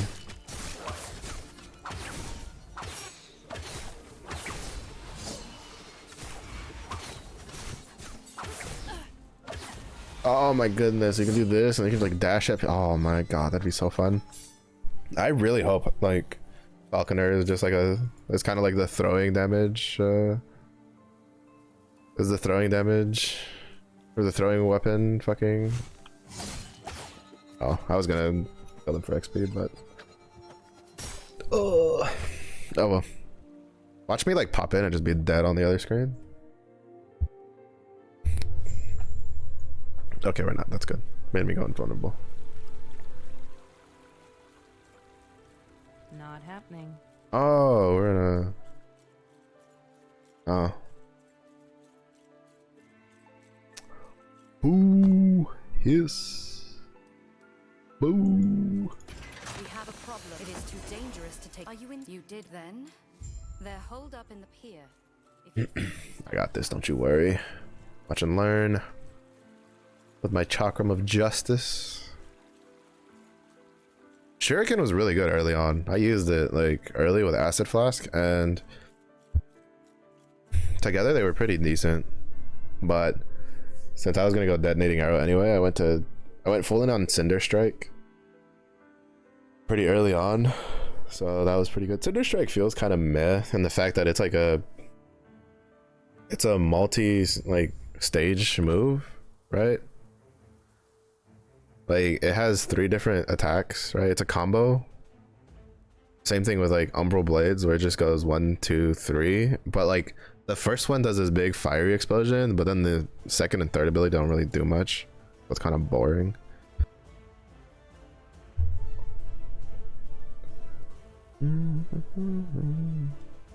Umbral Blades was what I was thinking of swapping to over Cinder because it was also fire, but then I realized it wasn't like a 1-to-1 fire.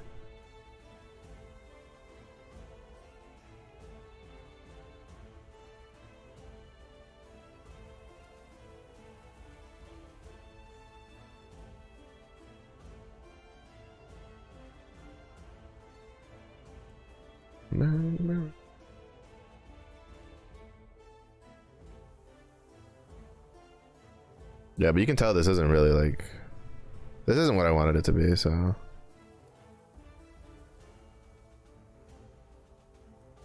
But it'd be pretty interesting for like an ice build. I wish it could also be lightning, but is what it is. Yes. Don't lose your way. But with the fact that you can make Shuriken free, like that can be your main like filler for a lightning build. I just have to wait and see what Falconer is.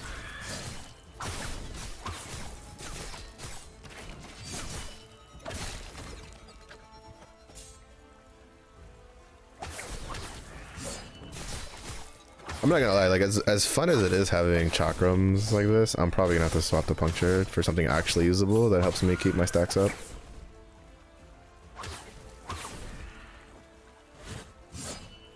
Yeah. Sag. Alright, puncture, what do you have?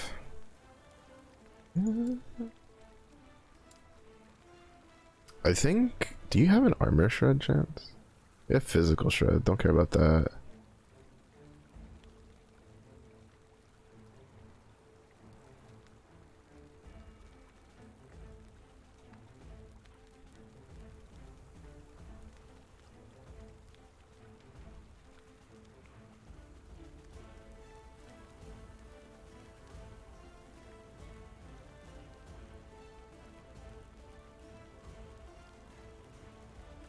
Alright, so you do have armor shred.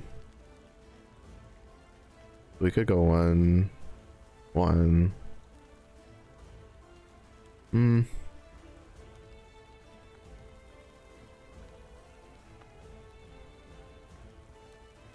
we go like 2, 1. Couple points there. Fuck a shadow dagger. Oh.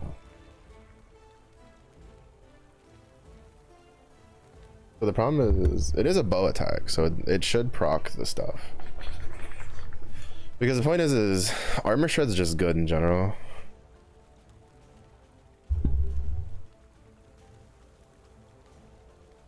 So, yeah. As much fun as that is, puncture is gonna be better.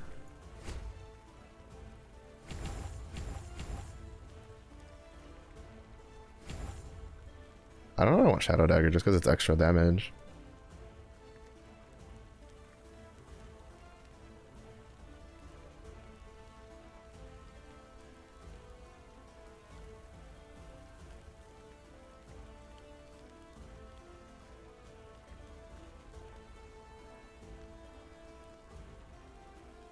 Yeah, we'll take it just because it's extra damage.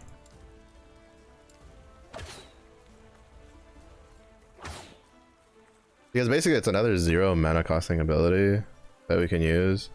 It's non-elemental, so it'll help us keep our, like, generate stacks of our bow. Elemental arrows.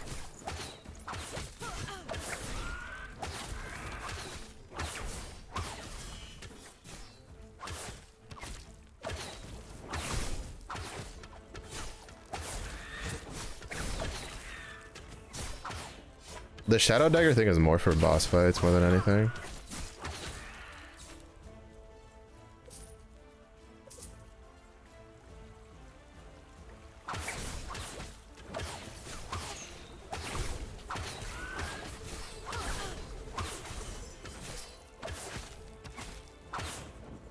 Because I don't see... With how much damage the rest of my build does, there's no way like normal mobs are surviving long enough to get all 4. But it's mostly just for the tankier mobs.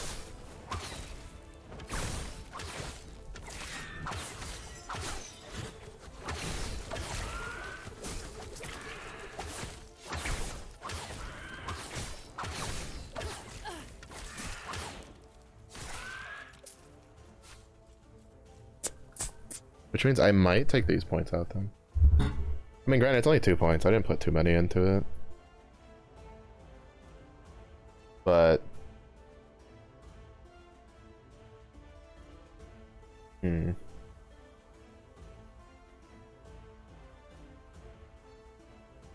Yeah, I think we'll take these points out.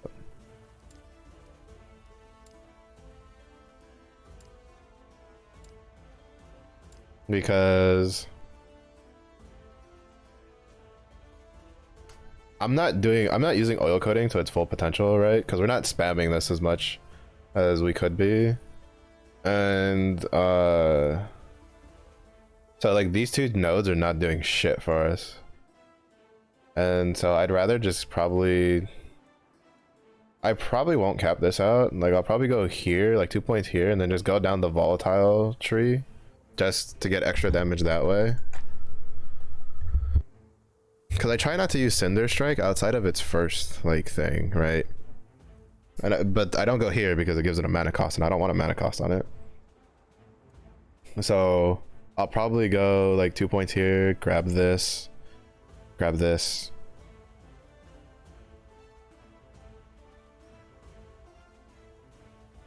Probably this, but I mean, to be honest, probably not, because I think, nah, I don't need that. So maybe just 1 point here, and then 1 point here, and then put a couple more points here. Because right now, this costs like 3 mana cost. If we reduce it a bit more, we could basically make it cost like almost nothing. So that'll probably be for the best.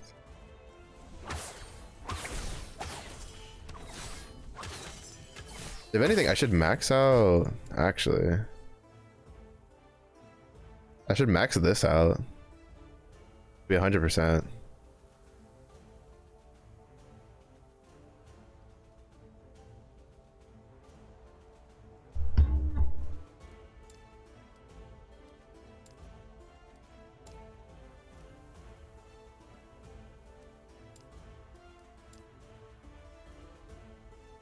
Yeah. Because like it's not a main damage thing, right? It's literally just there just to apply things. Like it's still gonna deal decent damage if I use the first one, because like the daggers themselves deal quite a bit of damage.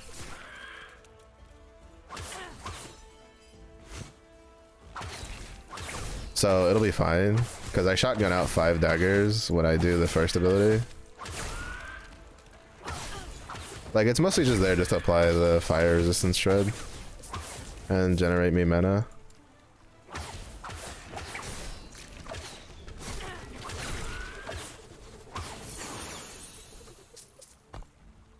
So that's fine. I'm gonna max out the armor shred on puncture for sure. Especially because we have one of our relics buffs the effect of armor shred by 70%, so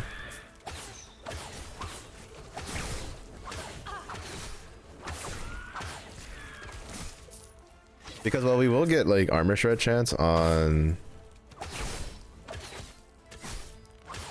the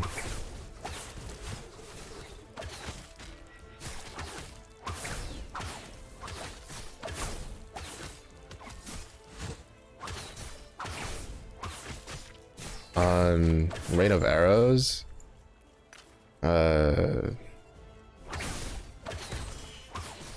Just having puncture guarantee, like, because like the point is it stacks up, right? So there's no such thing as having too many ways to apply armor shred.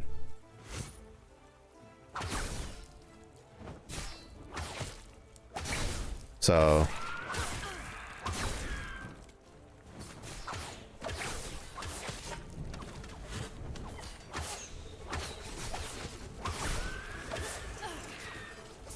that's the nice thing about it, right?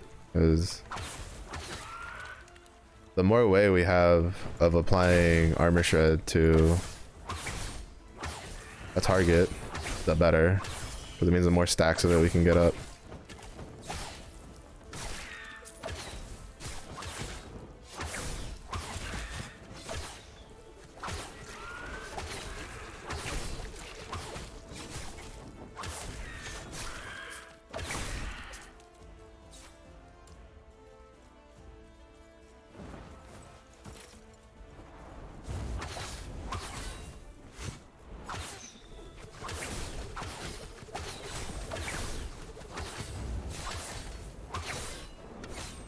Oh my god. God damn. That's a fuck ton of damage. To be fair, that's also like a really bad spot for us to fight him. Very enclosed area.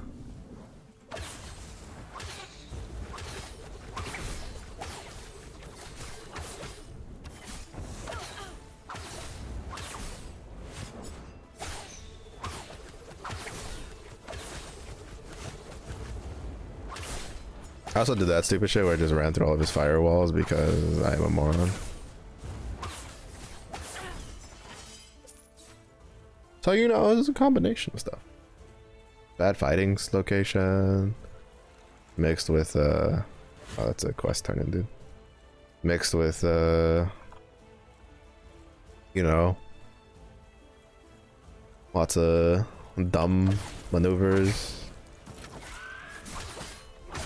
brain no think, head empty kind of stuff.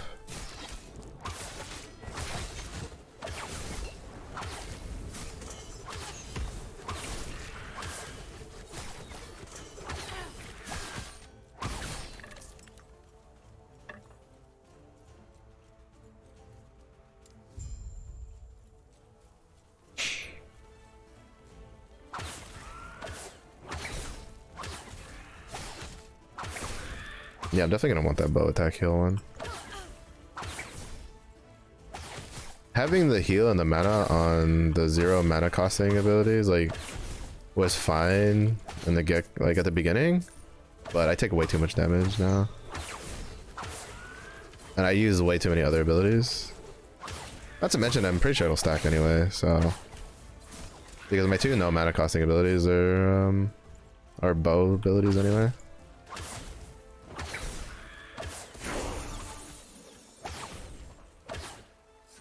Please hold.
Get fucked.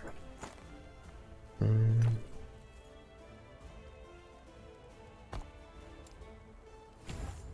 probably also max out the shadow stuff just because the shadow daggers, just because extra damage.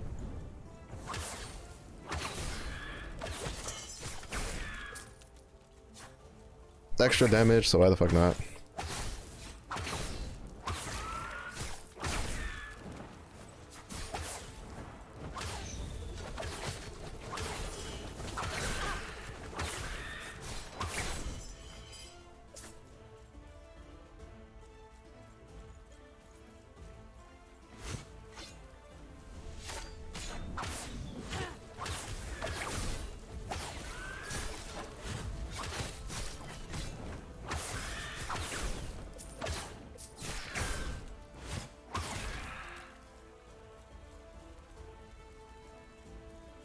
Yes. Lose your way. Alright, nice. So, we might play more Last Epoch tomorrow during the day. It kind of just depends on how long the maintenance for the new set goes. But after that, like, we probably won't see Last Epoch for a while. I don't really plan on playing too many different games after the new set drops. Part of it will depend on how long it takes us to get to Diamond. I'm hoping it won't take us too long. I'm imagining my placement matches might put me in like silver, or not silver, in plat Don't lose. this time, but we'll just have to wait and see. I don't know what sort of like last minute changes they'll do.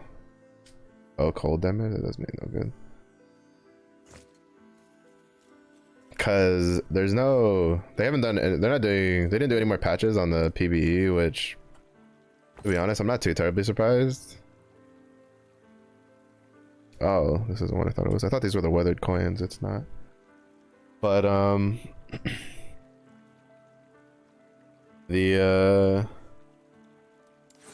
assuming there are going to be some changes going when the actual set goes live. So depending on how long the maintenance takes, we might like tomorrow we might just like look over whatever changes are done and kind of do like a brain refresher. I mean, we'll be playing TFT tonight just to get a little bit of a warm up leading into tomorrow, so we're not just cutting in cold turkey, you know. Just so it's a little fresh in our minds, and by ours I mean mine, because I'm gonna fucking forget like half the shit. So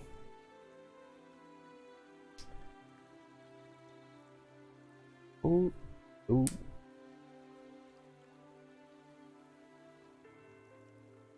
Mm.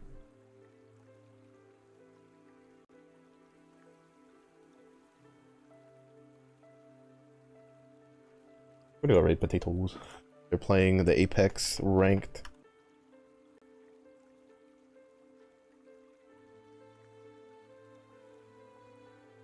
But yep. So tonight should be more TFT just to do a little refresher. Also probably just to fuck around and try some shit out. But thank you everybody for watching. I do appreciate it. If it is early in the day for you, have a good day. If it is late in the day for you, be yourself. Stay safe, stay hydrated, and do see you again in the next one.